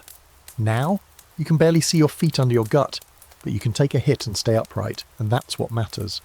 Strategy in the arena isn't about elegance. It's about outlasting pain. By nightfall, Lucius is gone. His scroll is tucked away. The cook is still at the pot, stirring with the same 1,000-yard stare. You sit with your back against the wall, belly full and heart dull. Your arms ache. Your mind floats in that post-meal haze of starch and fatigue. You could fight right now if you had to, but you wouldn't be fast. You'd be a boulder rolling downhill. And in the arena, sometimes that's all it takes. You drift into sleep with one last thought echoing in your gut, not in your brain, but in the greasy, gurgling centre of you where the barley lives. Lucius isn't feeding you to make you better. He's feeding you to make you marketable. It's dark, far too early for anything noble or productive, but the sound of retching has already begun. You're still on your mat, not even out of the half-sleep that follows a heavy dinner, when you hear it, wet, violent, unmistakable. Someone's vomiting into the sand just outside the cells. You don't even bother to look anymore. It happens often, too often. Lentils, barley, beans, reheated slop that spends more time in your stomach fermenting than digesting. It's not always the blade that kills a gladiator. Sometimes it's the beans. Later that morning you spot the culprit, Publius, a new guy, rail thin when he arrived 2 weeks ago, now already starting to swell in all the predictable places. His cheeks are puffier, his belly's round and shiny, but his eyes are hollow. He's holding his side, walking like every step is a negotiation with his guts. I think something's wrong, he mutters as you pass. I haven't, in 2 days. You nod grimly. You've been there. Everyone has. It's part of the unspoken reality of the gladiator diet. It's a gamble every single meal. Sometimes it goes through you like a storm, other times it sits, bloats and wages war. There's no fibre management, no balanced probiotics, no tea to settle your system, just another scoop of grain, another bowl of gruel, another reckless spoonful of whatever ash-dusted nightmare the kitchen dumped into the pot. The trainers call it stomach toughening. They claim that if your body can't handle the food, you're not ready for the arena, as if diarrhea and indigestion are tests of character. But nobody talks about the nights you spend doubled over on your mat, sweating through your tunic, praying to whatever local god handles gastric mercy. No one writes scrolls about the men who died not from a blade, but from a bowel that simply gave up. You remember Emilianus, tough fighter, good footwork, took a hit to the leg, then 2 days later started vomiting blood. Everyone assumed internal bleeding from training, but the medicus, who rarely cared enough to even sark during injuries, shook his head and muttered, "Rot," from the gut. They buried Emilianus behind the wall with the others who died off script. This place eats you from the inside out, sometimes literally, and yet the diet continues. Not because it's healthy, but because it's consistent, cheap, replaceable. One batch feeds 40 men. A week's worth can be stored in clay jars and scooped out like grain for cattle. It doesn't matter if it tears through your digestive system like angry fire ants. It fills the belly, that's enough. There are rumours that some fighters try to hack the system. One guy apparently smuggled in dried figs to help things move along. Another stole a handful of kitchen herbs to brew a makeshift laxative. A third simply fasted for 3 days, claiming that emptiness was better than agony. He fainted during training and cracked his jaw on a shield. The Lannister banned fasting after that. But you get it. There's something deeply wrong with how this food sits inside you. The beans swell, the barley expands, the oil coats your organs like grease in an old pipe. You've had days where you couldn't breathe properly because your belly was so distended. It pushed up against your lungs. You train with it anyway, weighted down like a man carrying a cauldron inside his abdomen. And the gas. Dear gods, the gas. You already know it's bad, but when your belly is clogged, when the exit is blocked and the pressure just builds, it becomes something else entirely, a kind of internal pressure cooker that makes even standing up feel like a risk. You've seen fighters pass out mid-sprint just from the strain. The medicus offers no solutions. His only advice is walk more. He also hands out small vials of crushed charcoal mixed with vinegar, which taste like punishment and do exactly nothing. He's fond of saying, the strong will pass it, the weak will pass on. Inspirational if you enjoy bowel-related puns. You start to track your own digestion cycle. You know which days are worse, which bowls of stew seem to trigger chaos. You've learnt that eating slower helps, sometimes. That standing up immediately after eating is a disaster. That if you press too hard while squatting at the latrine, you'll see stars. You've made peace with the fact that your diet is not about nourishment. It's about management, survival, compliance. There's a quiet camaraderie in all this misery.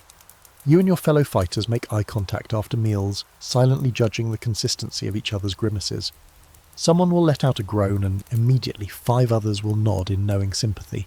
You share herbal tips, guesses at the safest part of the stew pot, legends of a week long ago when someone swore they pooped twice in one day. No one believed him. And just when you think you've adjusted, the kitchen changes the recipe again. Maybe they're using older beans. Maybe the ash was scooped from a different fire. Maybe someone added spoiled oil to stretch the batch. Whatever the reason, it's a new level of intestinal warfare. The next morning 5 men don't make it to the yard. The stench from the latrine is so potent even the trainer gives up on warm-ups. You're not shocked, you're just tired of eating with a sense of dread, of rolling the dice on every mouthful. But you also know that complaining does nothing. You eat, you fight, you digest or don't. That's the rhythm. By the end of the day, your belly's making a sound like boiling tar. You skip dinner, lie on your side and try to breathe through the discomfort. You press your hands against your stomach as if you might soothe it with pressure. You whisper a promise to your gut, just hold out, just one more day. Because here, death doesn't always come by sword. Sometimes it creeps in quietly, bowl by bowl, bite by bite. And the real killer might just be the beans. You didn't expect it to happen the first time. You were still adjusting to life in the ludus, still bloated from the night before, still thinking of yourself as a nobody among nobodies. But then, after a particularly messy sparring match, your opponent bloodied, your own tunic ripped and clinging to your sweat-soaked body, you heard it. A cheer, not from the trainers, not from the men, from above. A noble, perched on a shaded platform with a goblet in one hand and a face full of smug detachment, stood up and clapped. Just once, slow, mocking, maybe, but the crowd around him followed. Applause for you. You stood there, belly heaving, chest glistening, and realised they liked what they saw. You weren't fast, you weren't flashy, you weren't even that good, but you were fat and alive. It sounds ridiculous, but in the twisted logic of Roman spectacle, the thicker you were, the better. Fat meant drama. Fat meant wounds that gushed. Fat meant stamina, and perhaps most importantly, entertainment. The lean fighters looked good in armour, sure, but the thick ones, they lasted. They bled more. They gave the crowd a show worth watching. After that match, everything changed. You started to notice how the crowd responded differently to fighters with heft. When a lean man fell, there was a sharp gasp and a moment of silence. But when a heavy one stumbled and rolled and got back up, there were cheers, laughter, coins thrown from the stands. It was more than appreciation. It was affection. Fat meant familiar. Fat meant favourite. And in Rome, a crowd favourite could live a long time if you played the part. Your trainer, Lucius, saw the change too. He started calling you the Ox, not as an insult, as a brand. The ox never breaks, he'd say. He stomps, he grunts, he keeps moving. You didn't love the nickname, but you also didn't hate it. Because in this world, any name that meant survival was worth keeping. And then came the perks. You got better cuts of food. Not delicious, mind you, but more filling, more balanced. A second ladle here, an extra spoon of olive oil there. Your portion came with a wink from the cook instead of a shove. Your cell was moved closer to the breezier side of the barracks. You even got a new tunic. Slightly bigger, slightly less stained. You weren't rich, you weren't free, but you were visible. You'd hear nobles mutter your name. That's the thick one. He took a blade to the gut last month and laughed it off. Stories grew in the retelling. You became a character, a role in the blood play. Not just a fighter, a performer. A symbol of durability, of the Roman ideal of power. Not sleek and perfect, but solid and unbreakable. Some of the other fighters resented it. A few made jokes about your belly. You ignored them, because you saw what happened to the lean, quick ones. They impressed the crowd, but they didn't move the crowd. They didn't get the slow clap. The cheers, the extra barley, and slowly you started leaning into the role. You fought slower but with more impact. You took hits, absorbed them, staggered theatrically. You let your fat speak for you. It jiggled when you ran, wobbled when you fell, and it made your victories feel earned. No one could say you didn't suffer for every inch. There's a debate among historians, you learn later, about whether this body ideal was universal. Some believe Roman audiences preferred the lean, ripped look. Others insist that the gladiator gut was more than just a side effect of the diet. It was a feature, a choice, a statement. You don't care about the debate. You live the answer. When you strip down in the locker rooms before a match, you see the truth in the bodies around you. The thick waistlines, the rounded chests, the arms like barrels. Fat isn't an accident, it's a weapon. The most beloved fighters are never the prettiest. They're the ones who last. The ones whose bellies spill over their belts, whose thighs slap when they walk, whose skin glows with oil and effort. They're walking mountains of mashed beans and hardened will, and the crowd eats it up. You hear a child call your name as you pass the training yard one afternoon. He's wearing a makeshift helmet and banging a wooden spoon against a pot.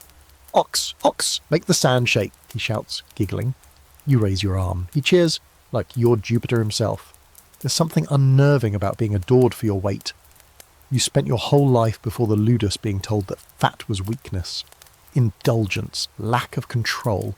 But here, fat is strategy, fat is armour. Fat is the difference between a blade scraping skin and slicing through your gut. You become obsessed with it. Not vanity exactly, but control. You watch your reflection in the water barrel, studying how your belly moves when you pivot, how your thighs plant when you brace for impact. You figure out how to shift your weight for maximum effect. You learn to fall with a bounce. You turn your own softness into spectacle. And you're not alone. Others start following your lead. The lean ones start asking for second helpings. They mimic your stagger, your rolls. One even slaps his belly during a match to draw cheers. You're not just a fighter anymore. You're a trend. That night, after training, you lie in your cell and press a hand to your stomach. It's firm under the surface, the muscle buried beneath the bulk. But the fat is there, intentionally, carefully maintained. You're not just big, you're built. For pain, for performance, for public affection. You don't know how long you'll last. No one does. But you know one thing for certain. As long as they cheer for your belly, you're still in the game. And in this world, that's the closest thing to immortality you'll ever get. You know it's a bad day when the latrines start talking back. Not with words, obviously, but with smell, with texture, with the kind of deep, ancient evil that rises from the pit like a curse. You pinch your nose and step carefully onto the stones leading up to the long trench behind the ludus, where gladiators do their business and where dignity goes to die. The sun is already climbing, the heat setting in, and the smell hits different when it's warm, like boiled sins. This isn't the part of gladiator life that gets remembered. There are no epic poems about the communal toilet, no mosaics depicting the brave warriors of Rome squatting over a stone groove while clutching their bloated bellies. But maybe there should be, because the latrines tell a story, the truest one actually, not the one painted on the arena walls or written in pompous scrolls, the story of what's really going on inside the body of a gladiator. You crouch, do what you came to do, and can't help but glance down at the trench below. There's movement, not bugs, not rats, though those are definitely here, but bubbles. That's how you know things are bad. When the pit bubbles, you step away as quickly as you can, tugging your tunic down and hoping the smell doesn't cling. Spoiler, it always does. But later that day, you learn something weird. One of the new recruits, a wiry Greek named Yeson, says he heard a rumour that doctors, actual Roman medici, sometimes collect waste from gladiator latrines. You snort. What, like trophies? He shakes his head. No. For study? For science? You laugh harder. He doesn't. Apparently it's true, or at least partially. The medicus who oversees your ludus has a strange habit of appearing near the latrines after meals. He lingers, nose wrinkled, eyes sharp. Once you saw him using a stick to poke around in the runoff trench, nodding to himself like a man deciphering a scroll. At first you thought he was just insane, but then you started thinking, there's no better mirror of a person's diet than what comes out the other end. Centuries later, real scientists would confirm this in ways your oily brain couldn't imagine. Archaeologists in places like Ephesus and Pompeii would dig up ancient latrines, yes they really did, and analyse the contents. The waste, the parasite eggs, the undigested bits of grain, all of it preserved by time and negligence, and what they found painted a portrait far more intimate than any statue or scroll. Gladiators were full of beans, literally. High fibre diets, low meat intake, signs of chronic digestive issues. It all matched. The barley, the lentils, the ash. They were all there, trapped in ancient poop, whispering truths that history books tried to ignore. You feel strangely validated, as if all your stomach pain has finally been peer-reviewed. Back in your cell, you start thinking about how the ludus functions like a machine, one that takes in men, fills them with fuel, then burns them from the inside out. The food goes in, sludge, grease, grit, and what comes out isn't just waste, it's evidence, proof that the system works, or doesn't. You remember the time Decimus passed a piece of something that looked like undigested barley, whole, swollen, and still bearing the faint imprint of the cook's wooden spoon. He held it up like it was a prize. "I ate this 3 days ago," he said proudly. Everyone gagged. The medicus walked by, glanced at it and said, "Absorption failure, add vinegar to his next bowl." Then he just walked off. You wonder how many of the minor tweaks to your diet are based on analysis. Are they watching your bowels to decide if you need more ash, more oil, or less fibre? It's entirely possible and entirely disgusting. But even in this mess, literally, there's a strange wisdom. Your body has become a tool, and the people running this place will use every part of it to keep you functional, including your waste. The medicus isn't studying you because he cares, he's studying you because you're an investment. A sword with legs, a bowl of barley in motion. If the blade is dull, sharpen it. If the gut is sluggish, stir it. The real horror, though, is that it kind of works. You're still alive, still training, still fighting. Your digestion may be a war zone, but you're adapting. You've learned which days to eat fast, which days to eat slow. You know which part of the stew pot is least likely to destroy your insides. You know when to drink water and when to pray for it instead. And the latrines, they've become more than just a necessity. They're a meeting place, a confessional, a place where men drop more than just their meals. Secrets get exchanged here, stories, fears. No one lies in the latrine. It's impossible to posture when you're squatting half naked with your intestines making whale sounds. You've heard a man confess to murder while wiping himself with a vinegar-soaked rag. You've heard another whisper his real name, his free name, as if the pit might remember him. So when you see the medicus again later, crouched near the trench with his stick, scribbling notes on a wax tablet, so you don't laugh. You just walk past, belly bloated, stomach churning, and wonder what he'll write about you tomorrow. Because in this place, survival isn't just about muscle or skill, it's about digestion. And your bowels, they're telling the story no one else wants to read. You can already feel it the second you open your eyes. You're too full. Not the good kind of full, where you roll over and sigh with satisfaction, but the kind where your gut is tight, bloated, and making sounds like an old door being forced open. You sit up slowly, clutch your stomach and mutter something unholy under your breath. It's fight day. Of course it is. You ate too much last night. Again. The cook brought out a fresh pot of lentil stew laced with oil, and you didn't stop at 1 bowl. Or 2. You lost count after 3, and it was hot, salty and thick, and your body was so starved for novelty you kept eating like it would change your life. It didn't. Now you're paying the price. You dress slowly, pulling your tunic over a belly that feels like it could deflect arrows. Your sandals pinch. Everything pinches. You're gassy, sluggish, garbage, and anxious. Not exactly the elite warrior the crowd expects to see, but none of that matters. You're on the match list, and no one goes into the arena on an empty stomach. See, this is something the Romans understood, though maybe not for the right reasons. Gladiators fought full, always. There was a belief, part superstition, part strategy, that entering combat with a heavy meal in your belly gave you strength. That it made you grounded, harder to knock down. The trainers encouraged it. Eat until you sink into the sand, Silvanus once told you. The gods hate a featherweight. But the gods never had to lunge in armour with last night's lentils sloshing in their guts. You're not alone in this. Every man lining up outside the prep room has the same bloated look, the same stiff-legged walk. There's no excitement, just a quiet hum of anxiety and beans. One guy's pale and clutching his side. Another keeps burping into his fist. You all smell like oil, fear and fermentation. Your armour goes on slowly. First the padding, thick linen that traps heat like a furnace, then the metal greaves, the chest plate, the belt, the helmet. Each piece adds weight, pressure, heat. By the time they're done strapping you in, you feel like a sausage packed too tightly into its casing. You can barely bend. Breathing is a shallow, calculated effort. And yet, they hand you a sword and a shield and shove you toward the gate. You stand in the shadow of the arena, waiting for the wooden doors to creak open. Your opponent waiting on the other side. Your stomach churns. You wonder if it's fear, but no, it's dinner. Still alive, still shifting around. You're trying to find your focus, but all you can think about is that one extra scoop of chickpeas. You really didn't need that. The doors swing open. The light hits you like a slap. The crowd roars. You step forward, blinking, shield raised, sweat already forming under your armour.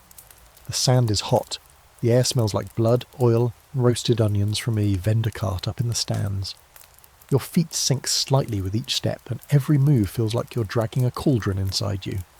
Your opponent is bigger than expected, round-faced, thick arms. He's sweating too, his chest glistening, his belly sagging over his belt. You lock eyes for a second, and there's a moment of silent acknowledgement between you. You both know the truth. This isn't going to be an elegant fight. He charges first. You sidestep barely. Your belly lags behind, almost pulling you off balance. You swing your shield up, absorb the hit. The impact rattles your ribs, and something inside your gut shifts with a disturbing slosh. You hold your breath, pray you don't vomit. The crowd cheers. They have no idea how close the match just came to becoming very memorable. You retaliate with a slow, heavy strike. Not graceful, but strong, it lands. Your opponent stumbles, then he recovers, and the two of you circle like oxen, sweating, wheezing, swinging in slow-motion arcs.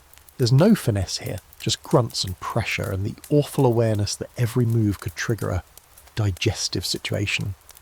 Some scholars argue that gladiators didn't fight full. They suggest that lighter meals before matches might have been smarter, that no sane athlete would overload their belly and then go roll around in the sand. But those scholars never stood here, under this sun, in armour that cuts off air and chafes every fold. They never saw how being heavy kept you upright, how a bloated belly could, bizarrely, work like a shock absorber. Still, the science isn't settled.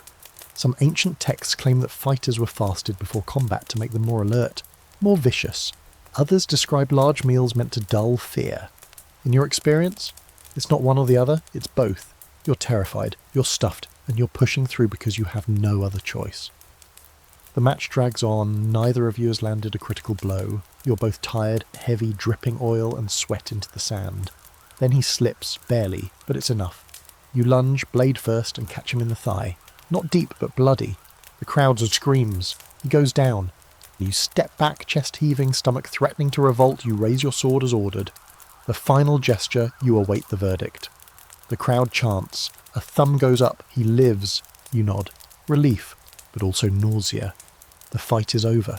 You walk off, limbs trembling, everything inside you jostling like soup in a shaking bowl. Back in the prep room, you pull off your helmet and dry heave into a bucket. Nothing comes up, just bile and regret. One of the medics hands you water. You drink it slowly, then collapse onto a bench. Your belly aches. You're bruised, but you're alive. Dinner comes early that night. Another bowl of barley. Another spoonful of oil. You eat slower this time, you've learned. You chew longer. Breathe between bites. Still, your gut fills too quickly. The weight settles. You lie back, cradling your stomach like a prize you didn't want. In Rome, they tell stories of gods who never bled. But down here, under the sand, survival is about flesh. And in your case, a whole lot of it. You're on kitchen duty today. Not a reward, not a punishment, just kind of part of the rotation. Everyone gets a turn eventually. Still, as you step into the humid, sour-smelling cave that passes for a culinary, you're hit with the full weight of the gladiator dining experience, and it makes your stomach lurch. There's no air, no breeze, just steam and smoke and the boiling coughs of barley bubbles popping. A pot has exploded onto the stone hearth, and someone's trying to scrape it off with a spatula that looks older than your father. You start by stirring one of the main cauldrons, a thick soup of lentils, barley, chopped leeks, and whatever was left in the storeroom. You think you see a mushroom, but that might be wishful thinking. There's a film of oil on top, greenish gold and shimmering like pond scum. Your reflection looks like it's judging you. You're not wrong, reflection. The cook, a man named Veturius, who once fought and now walks with a limp and a permanent scowl, barks orders from across the room. Keep it moving or it burns. Burned barley turns the belly. I'm not cleaning up another latrine flood. You stir harder. While you work, you listen. That's the secret value of kitchen duty. People talk when they think you're just the guy with the ladle. You hear about upcoming match cards, about who might be sold, about which fighter is sick, or whose ration is being quietly reduced because he's outlived his usefulness. But today, what you hear is stranger. Talk of gladiator diets in other ludi, across the empire. Veturius is muttering to himself as he adds a jug of vinegar to a bubbling pot. They feed 'em fish in Alexandria, he says, olives, even dates, like they're little emperors. Then he spits. Soft, pampered fools. One punch and they crack. You perk up. Fish, dates, what kind of gladiators are eating those? Turns out regional diet differences were real. Some ludi, especially those under wealthy patrons or based near prosperous ports, offered more varied menus. In the east, seafood and rice.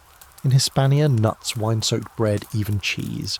But here in Rome, you're fed like a mule, whatever fills the gut the fastest, with the least risk of spoilage and the most explosive effect on your lower half. There's no consensus among scholars on which diet worked best. Some argue protein-rich diets gave better strength. Others claim high-carb menus like yours allowed greater stamina and healing. What's clear is that every lanista had their own theory, most of them based less on science and more on superstition and the moods of their cook. Take Veturius. He believes vinegar sharpens the blood, that if you eat too bland your instincts dull, so he splashes it into nearly every dish. The result? Most of the food you eat tastes faintly like old wine and foot sweat. There's also the belief, widely circulated among gladiators, that certain foods make you luckier in the arena. Lentils are for endurance, barley for strength, garlic keeps evil spirits away, though it also keeps most people away given what it does to your breath. Chickpeas are said to cause swelling in the joints, so some men avoid them entirely. Others eat double, hoping to use the puffiness as padding. You hear about one lanista who made his fighters eat nothing but milk and bread. He thought it kept them docile. They all died in their first games. As you ladle stew into serving bowls, you start to wonder how much of your diet is real nutrition and how much is just a game of edible chance. No one's counting vitamins here.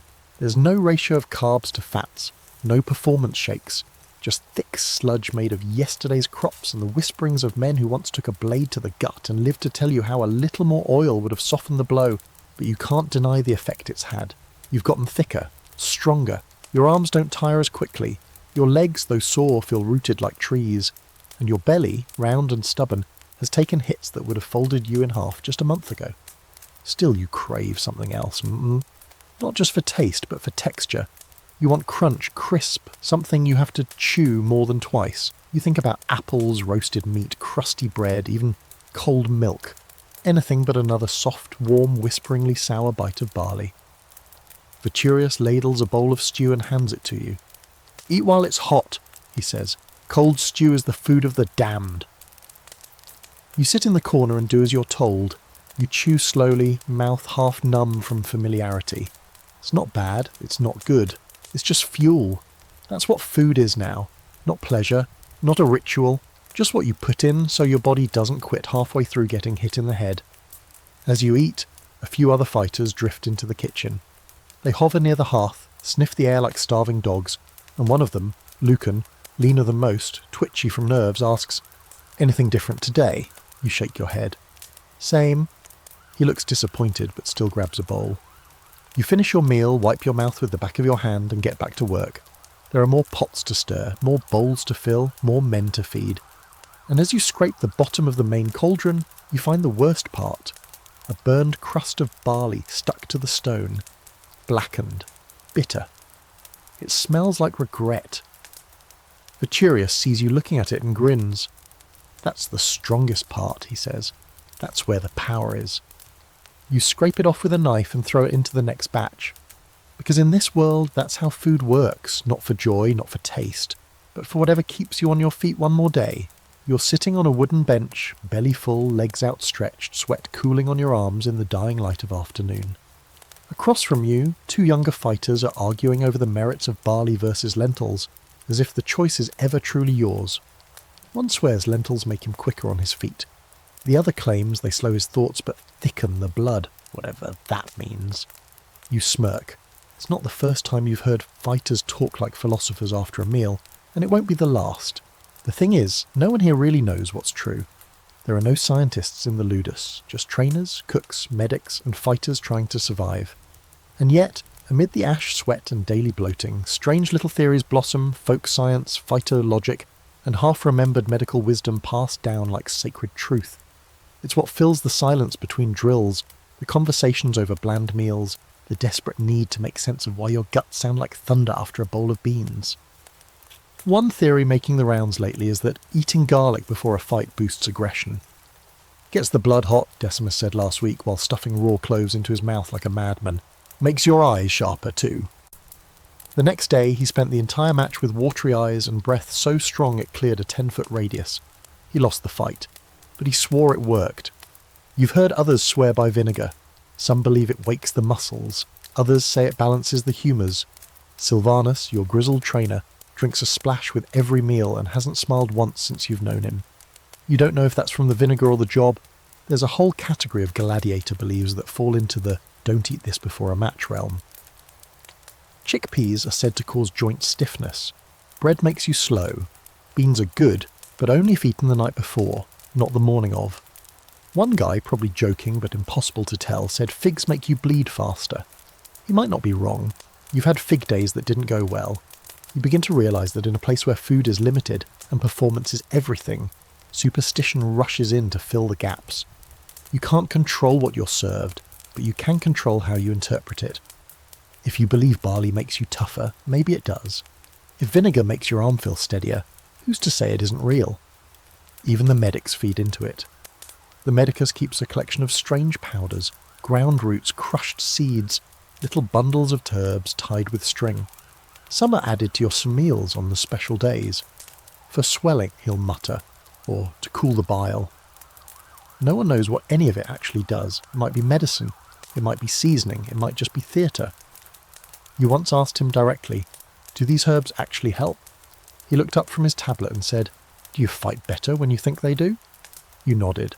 Then yes, he said. There's an old saying among the men, what fills the belly shapes the blade. It's vague, and maybe intentionally so, but you've come to understand it as more than poetic nonsense.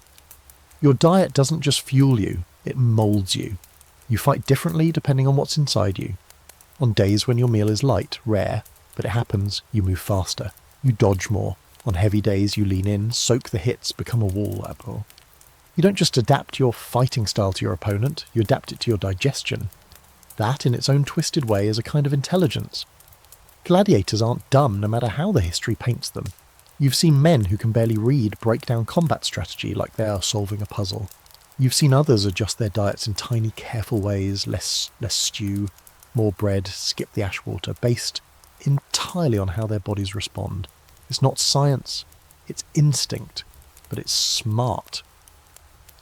One afternoon during a break in training, you and Marcus sit in the shade, comparing scars and gut symptoms like old soldiers. My left arm, he says, tapping a thick patch of scar tissue. Took a blade last spring, lost so much blood I thought I'd die. But I didn't. You know why? You shrug. Barley? He grins. Peppered oil. Rubbed it in every night for a week. Healed faster than anything else. You laugh. That's not how healing works. Marcus raises an eyebrow. Says who? You're still alive, aren't you? Then maybe it is how it works. He's not alone in thinking that way. The Ludus is full of theories like this. Rub garlic on a bruise to draw out the pain. Drink ash water to calm a shaking hand. Eat mint leaves if you've been hexed. Don't eat anything red on the day of a match. It's a bad omen. None of it is proven. All of it is practiced. You'd think this kind of magical thinking would die out under the harshness of arena life. But no. If anything, it thrives here. Because when your life expectancy is measured in fights, not years, certainty becomes a luxury. You take what comfort you can, even if that comfort is a belief that hot porridge mixed with vinegar makes your bones harder. And honestly, you've had worse beliefs. As the day ends and you scrape your bowl clean, Barley again, with a few mystery greens that might be weeds. You feel that familiar weight settle in your stomach. It's not exactly satisfying, but it's something. You rub your belly and close your eyes. You're tired, sore, and full of food that may or may not be helping you survive. Still, you're surviving. Maybe because of the food, maybe in spite of it, maybe because you believe it works, or maybe because no one's hit your head hard enough to knock the beams loose. You shift on your mat, press your palm flat against your belly, and whisper to it like a friend. Tomorrow we eat again. You wake with your tongue stuck to the roof of your mouth, throat dry as sandpaper, stomach making a low, hollow growl, like an animal pacing in a cage. It's not real hunger, at least not the kind you remember from before. It's deeper now, something programmed into your bones. Your body wakes up expecting fuel the way a cart expects a wheel, not optional. You sit up slowly, listening to the joints in your back pop, and glance toward the open corridor. The kitchen fires are already going. You can smell the barley from here. By the time you reach the food line, your guts are doing that embarrassing thing where they gurgle like they're trying to speak. Everyone hears it. No one comments. Everyone's stomachs sound like that now. You take your bowl from the cook, nodding politely, and look inside. Barley again. It's been mixed with what looks like mashed fava beans and maybe, a sliver of dried plum skin. You take your place along the stone bench, sit cross-legged, and begin chewing. It's slow going, not because it's hot, not because it's bad, but because you've learnt that if you eat this stuff too fast, your intestines will stage a full revolt around midday. So you pace yourself. Tiny bites, long chews. You let the barley break down like wet gravel in your mouth before swallowing. There's no rush. Today is rest day, technically. That means no sparring, no heavy armour drills, no running with weights or shield formations, but it doesn't mean leisure. No one lounges around. Rest day just means your body is given a little more space to rebuild, assuming your diet helps it do that. That's the question, really. Does it? You think about it while soaking your sore ankle in the rain barrel. You think about it as you stretch under the portico, joints creaking like a worn-out siege tower. You remember what it felt like before you came here, when food meant meat, bread, olives, maybe a sweet fig or two. Then meals were variety. Now they're fuel. And yet, your endurance is better. You can train longer. Your injuries seem to swell less. Your sleep is deeper, even if your dreams are strange and often filled with grain. There's a theory the medicus floated last week.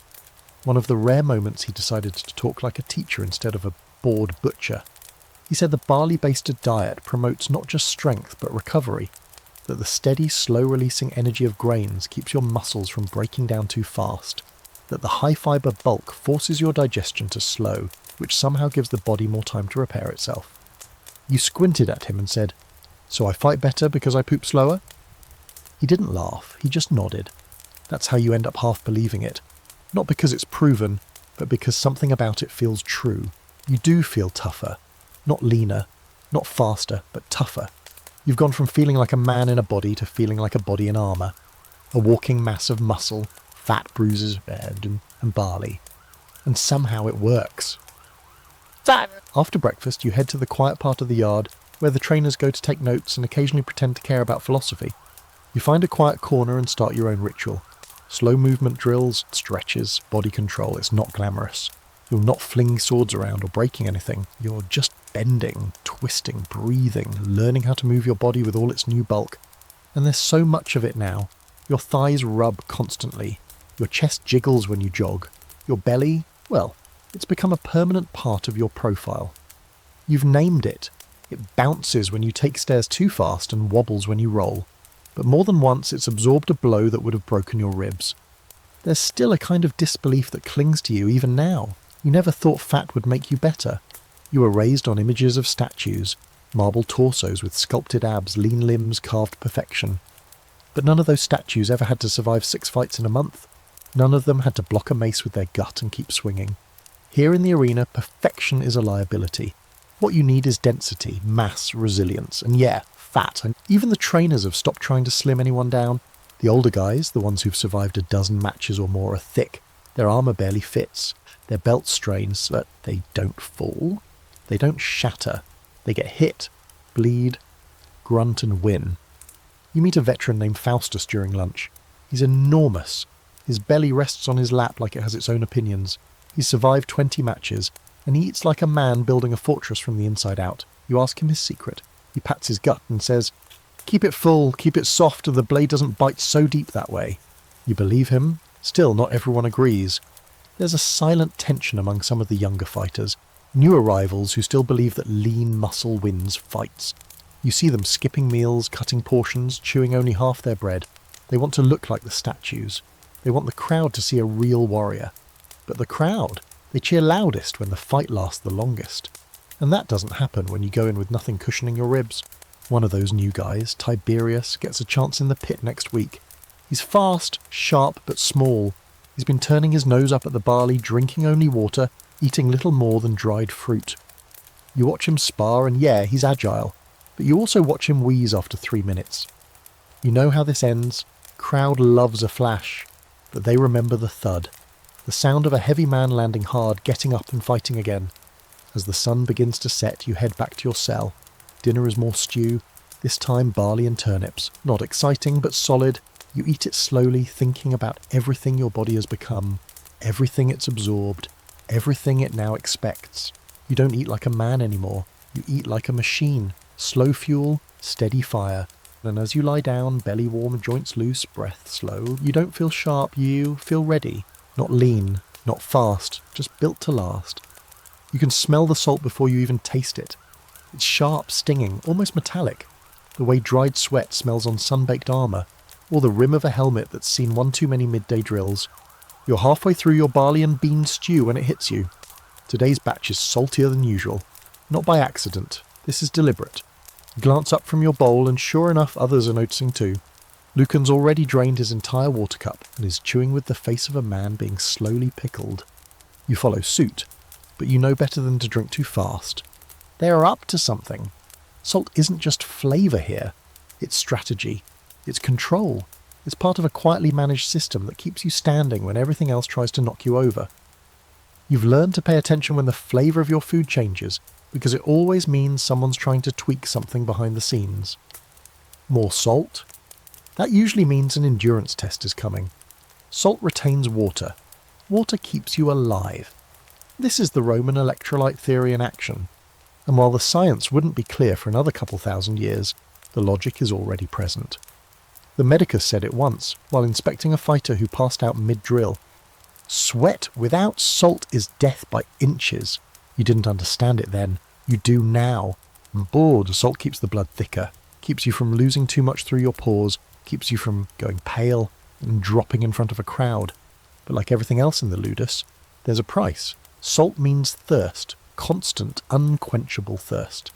You already live in a body that runs hot and slow. Add salt to that stew and it becomes a furnace. Your sweat dries before it even rolls off your skin, leaving behind a powdery crust that makes your tunic stick like glue. Your tongue turns rough, your lips crack. You dream of water the way a dying man dreams of shade. Of course, the irony is brutal. Salt makes you need water more than ever, and yet there's only so much to go around. The trainers ration it, carefully, intentionally. A cup after meals, another during training if you're lucky. But no refills, no endless streams from marble fountains. This isn't a senator's villa. It's a gladiator school. And thirst is just another training tool. The other men handle it in different ways. Some chew herbs to moisten their mouths. Others just suffer in silence, saving every drop of water for the exact moment it will matter most. You've seen fighters pour a single ladle into their palms and rub it into their faces instead of drinking it. Better to cool the blood, they say. Drink later. Still, not everyone agrees on salt's place in the system. There's quiet debate, even among the trainers, about how much is too much. Some insist it's vital. Others think it dulls the mind and makes fighters sluggish. One particularly wiry instructor from Gaul once said, "Salt is Roman cowardice. They'd rather feed you rocks than give you strength." That didn't go over well. He got transferred. Or maybe he just disappeared. Either way, the salt remains. Even the medics keep their own stash. A little satchel of crystalline grains they sprinkle into recovery drinks. They call it white fire. You've had it before, post-match, when your body was too limp to stand. They mixed it with honeyed vinegar, and you drank it like a dying man, not because it tasted good, it absolutely didn't, but because the moment it hit your tongue, your body knew what to do. You stood again. Walked again, breathed without effort. Salt, vinegar, sheer sugar. Primitive Roman Gatorade. It's strange to think that something so small, so common, has such power over your life now. You don't just eat it, you crave it. Your body is wired for it. Your sweat tastes like it. Your food smells like it. Your skin carries the scent. And sometimes, when you wake in the middle of the night, you lick your lips and wonder if there's any left. The worst days are the ones when the salt's gone, when the barley stew is bland, when your sweat pours out and your arms go numb, and no one gives you anything but a nod and a cup of water that tastes like clay. You feel the difference instantly. You become a ghost of yourself, light-headed, drained, like your muscles are moving in the wrong order. That's when you realise how tightly your survival is wrapped around these tiny rituals. How the cooks, the trainers, the medics all coordinate to keep you just strong enough, just hydrated enough, just alive enough to fight another day. You're not eating for nutrition, you're eating for maintenance. Salt isn't a seasoning, it's infrastructure. It's also currency. In the market stalls outside the arena, you've seen it traded like gold. A small pouch of sea salt is worth more than a jug of oil. Gladiators whisper about bribing guards for a pinch of the good stuff, clean, uncut flakes instead of the chalky powder mixed into your porridge. One man once bet his boots on a salt dice game. He won, then sold the salt and bought new boots. Logic in its own Roman way. Later that evening, as the heat fades and you sit with your back to the stone wall, you run your hand across your arm and feel the thin, gritty layer left behind by the day. Salt. It's everywhere. In the air, in your clothes, in the folds of your skin. You're not just burning fuel, you're crystallizing. You wonder what future scholars will say. Will they know? Will they figure out how much your body depended on it? Will they find bones coated in sodium, traces of salt in the cloth of your tunic, white stains on the inner lining of your helmet? Probably. And maybe they'll guess what you know deep in your core, that in a world of blood and sand, salt isn't just survival. It's structure, it's strategy, it's life, and tomorrow you'll eat it again, whether you want to or not. You're leaning against the barracks wall, legs stretched out, arms limp, letting the sun press into your skin like a heated blanket when the wind shifts, and with it, the unmistakable scent of roasting meat. Real meat. Not the ghost of it, not just the oil from last week's bones, but actual meat crackling over fire. You sit up straight so fast your spine protests. Heads turn, noses twitch. For one long aching moment, the whole ludus goes quiet. Meat day. No one announces it, no one needs to. It travels by smell and by rumour, like magic. A cow was butchered, or a pig, or maybe one of the arena's lions finally keeled over from bad wine and was deemed still edible. Doesn't matter. There's flesh on the fire, and for one fleeting night the gods have smiled. You get your ration just before dusk. A bowl of stewed barley as always, but now floating in a broth darker than usual, rich with glistening fat and speckled with flecks of red. In the middle, like a prize sunken in sludge, a small piece of boiled meat. It's about the size of your thumb, not big, not tender, but undeniably real. The men around you hold their bowls like relics. They stare at the meat, nod to it, whisper, thanks to whatever saint or sacrifice brought it here. You take a bite. It's tough, gamey, a little bitter, maybe overcooked or already halfway rotten. But it's warm, dense, and it fills your mouth in a way barley never could. Your teeth work harder than they've in weeks. There's resistance, texture, life. You chew slowly, afraid it'll disappear too fast. A drop of fat rolls down your chin. You let it. You look around and see others doing the same, eating slowly, reverently. Even the loud ones are quiet. There's something sacred about the rare bite of meat in a place like this. It's not just food, it's a symbol of what you once were, of what you could be again. But the truth is, it doesn't sit well. And later that night, your stomach twists in a way that even barley stew never managed. You're sweating, belly hard, limbs twitchy. So are a few others. The latrine line stretches across the yard. Decimus is doubled over, groaning. Lucan is pacing, muttering curses to Jupiter. The meat may have been a gift, but it's also a shock. See, your body isn't used to it anymore. You've spent months, maybe years now, living on legumes, grain, oil and ash. Your gut has adapted. It knows how to handle mush and fibre. It expects it. Throw meat into the mix, and suddenly you're an internal battlefield. Your digestive tract is having a full-scale revolt. Some men swear they dream of meat. juicy cuts of pork, crispy duck skin, grilled goat. You've had those dreams too, but reality is different. You used to crave it. Now it scares you. Because meat here isn't nourishment, it's a curveball, a challenge, a rare treat with sharp consequences. There's actually a long-standing debate then and now about whether gladiators ate meat regularly. Some scholars say yes, that fighting men needed protein and plenty of it. Others argue the opposite, that meat was too expensive, too rare, and frankly too risky for mass feeding. The bone studies found near ancient gladiator graves suggest a mostly vegetarian diet, high in carbs, low in animal protein, the kind of thing that bulks the body, not carves it. You believe that second group? Meat is rare here, almost mythical. A reward, maybe, a leftover from a noble's table, or more commonly a logistical mistake, someone's donkey died and had to be cooked before it spoiled. You eat it not because it's good for you, but because it's there, and because turning it down would be an insult. Still, it changes something in you. Even that small piece of meat, chewy and greasy as it was, awakened something ancient, a memory of pleasure, of choice. You remember tearing into roast duck at a family gathering long ago, licking the oil off your fingers, not because you were starving, but because you could. Now, food is obligation, a contract. That meat, it reminded you what it meant to eat with joy, and that's dangerous. Joy doesn't belong here.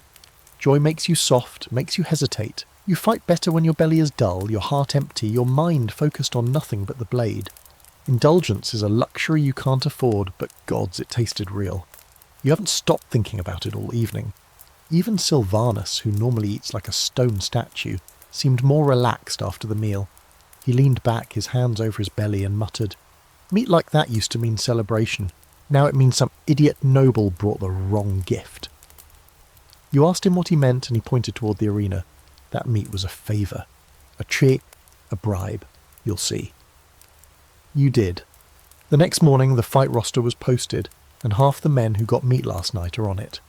There it is, the hidden cost. Meat isn't free, not here. It's a signal. A fuel up before blood. You bulked up yesterday. Good. Now go bleed for it. Lucan groaned when he saw his name. Should have skipped the second bowl, he muttered. Now I've got to fight with a pork stone in my belly. And yet no one really regrets it.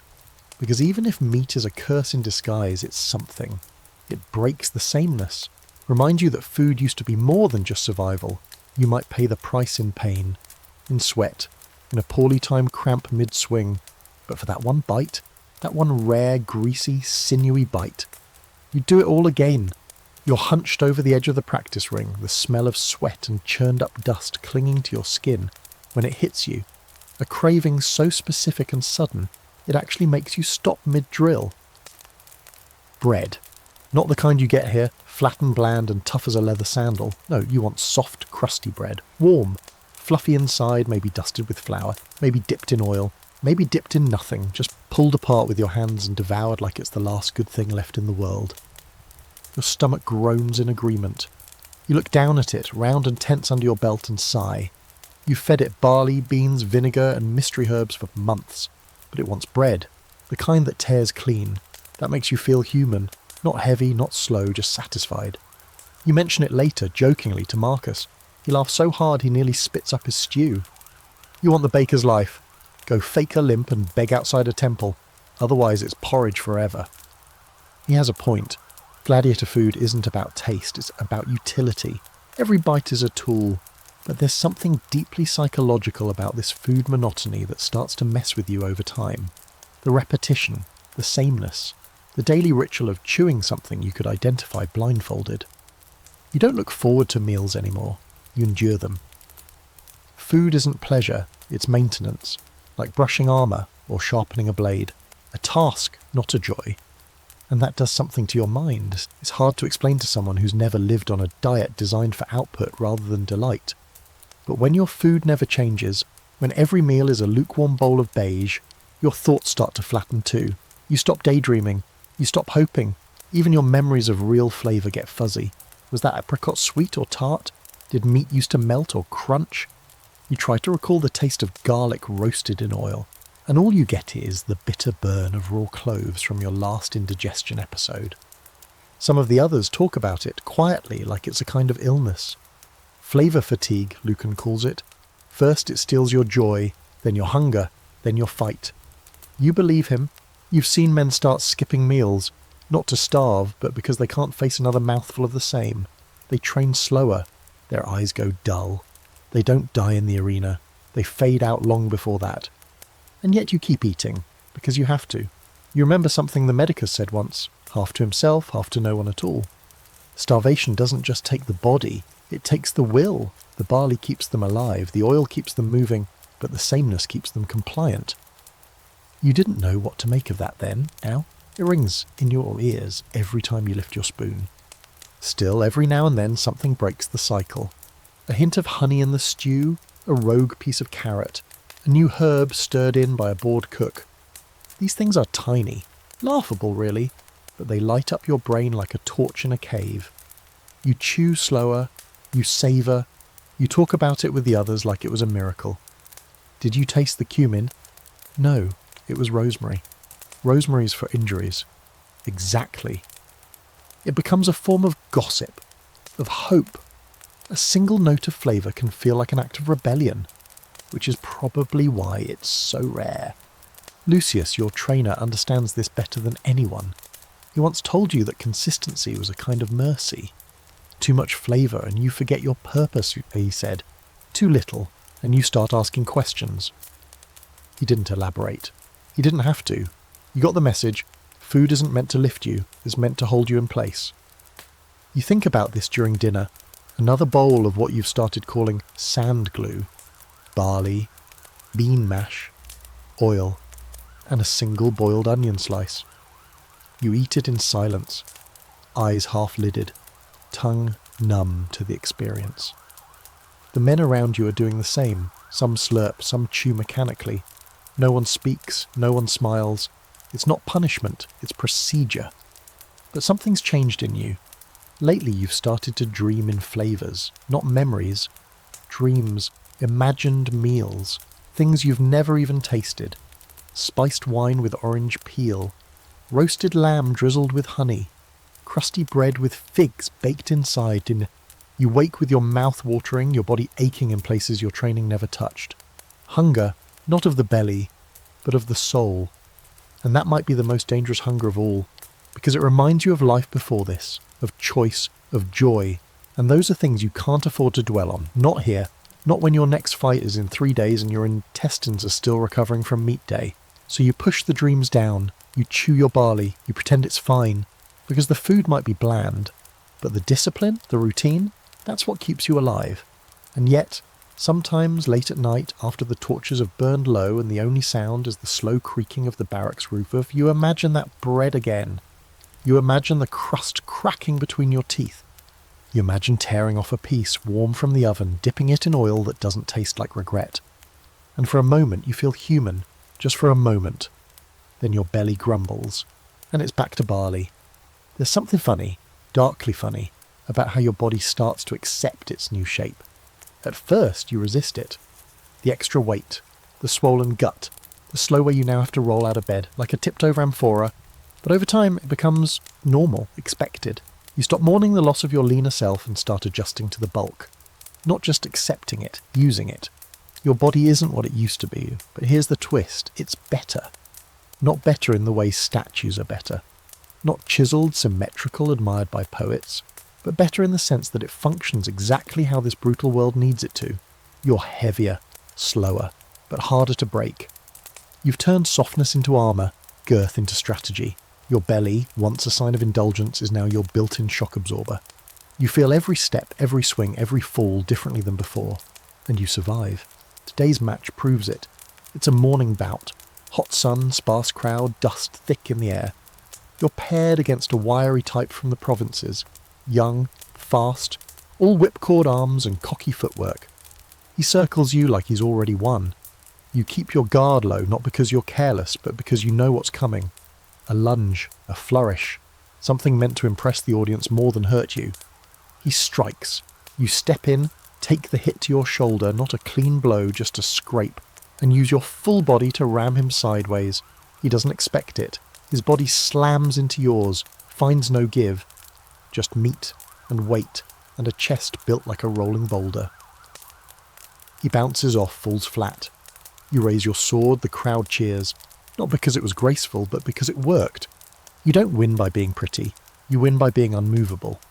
There's a debate, still ongoing apparently in scrolls and academies, about whether the gladiator's bulk was intentional or a side effect, whether it was calculated conditioning or just the result of a cheap carb-heavy diet. You could settle it in one sentence: it was both. The food was no accident. Barley wasn't just abundant, it was selected. Beans, lentils, coarse bread, olive oil, all of it designed to make you strong, dense and durable. You weren't meant to leap and twirl, you were meant to last, to take a hit and come back harder.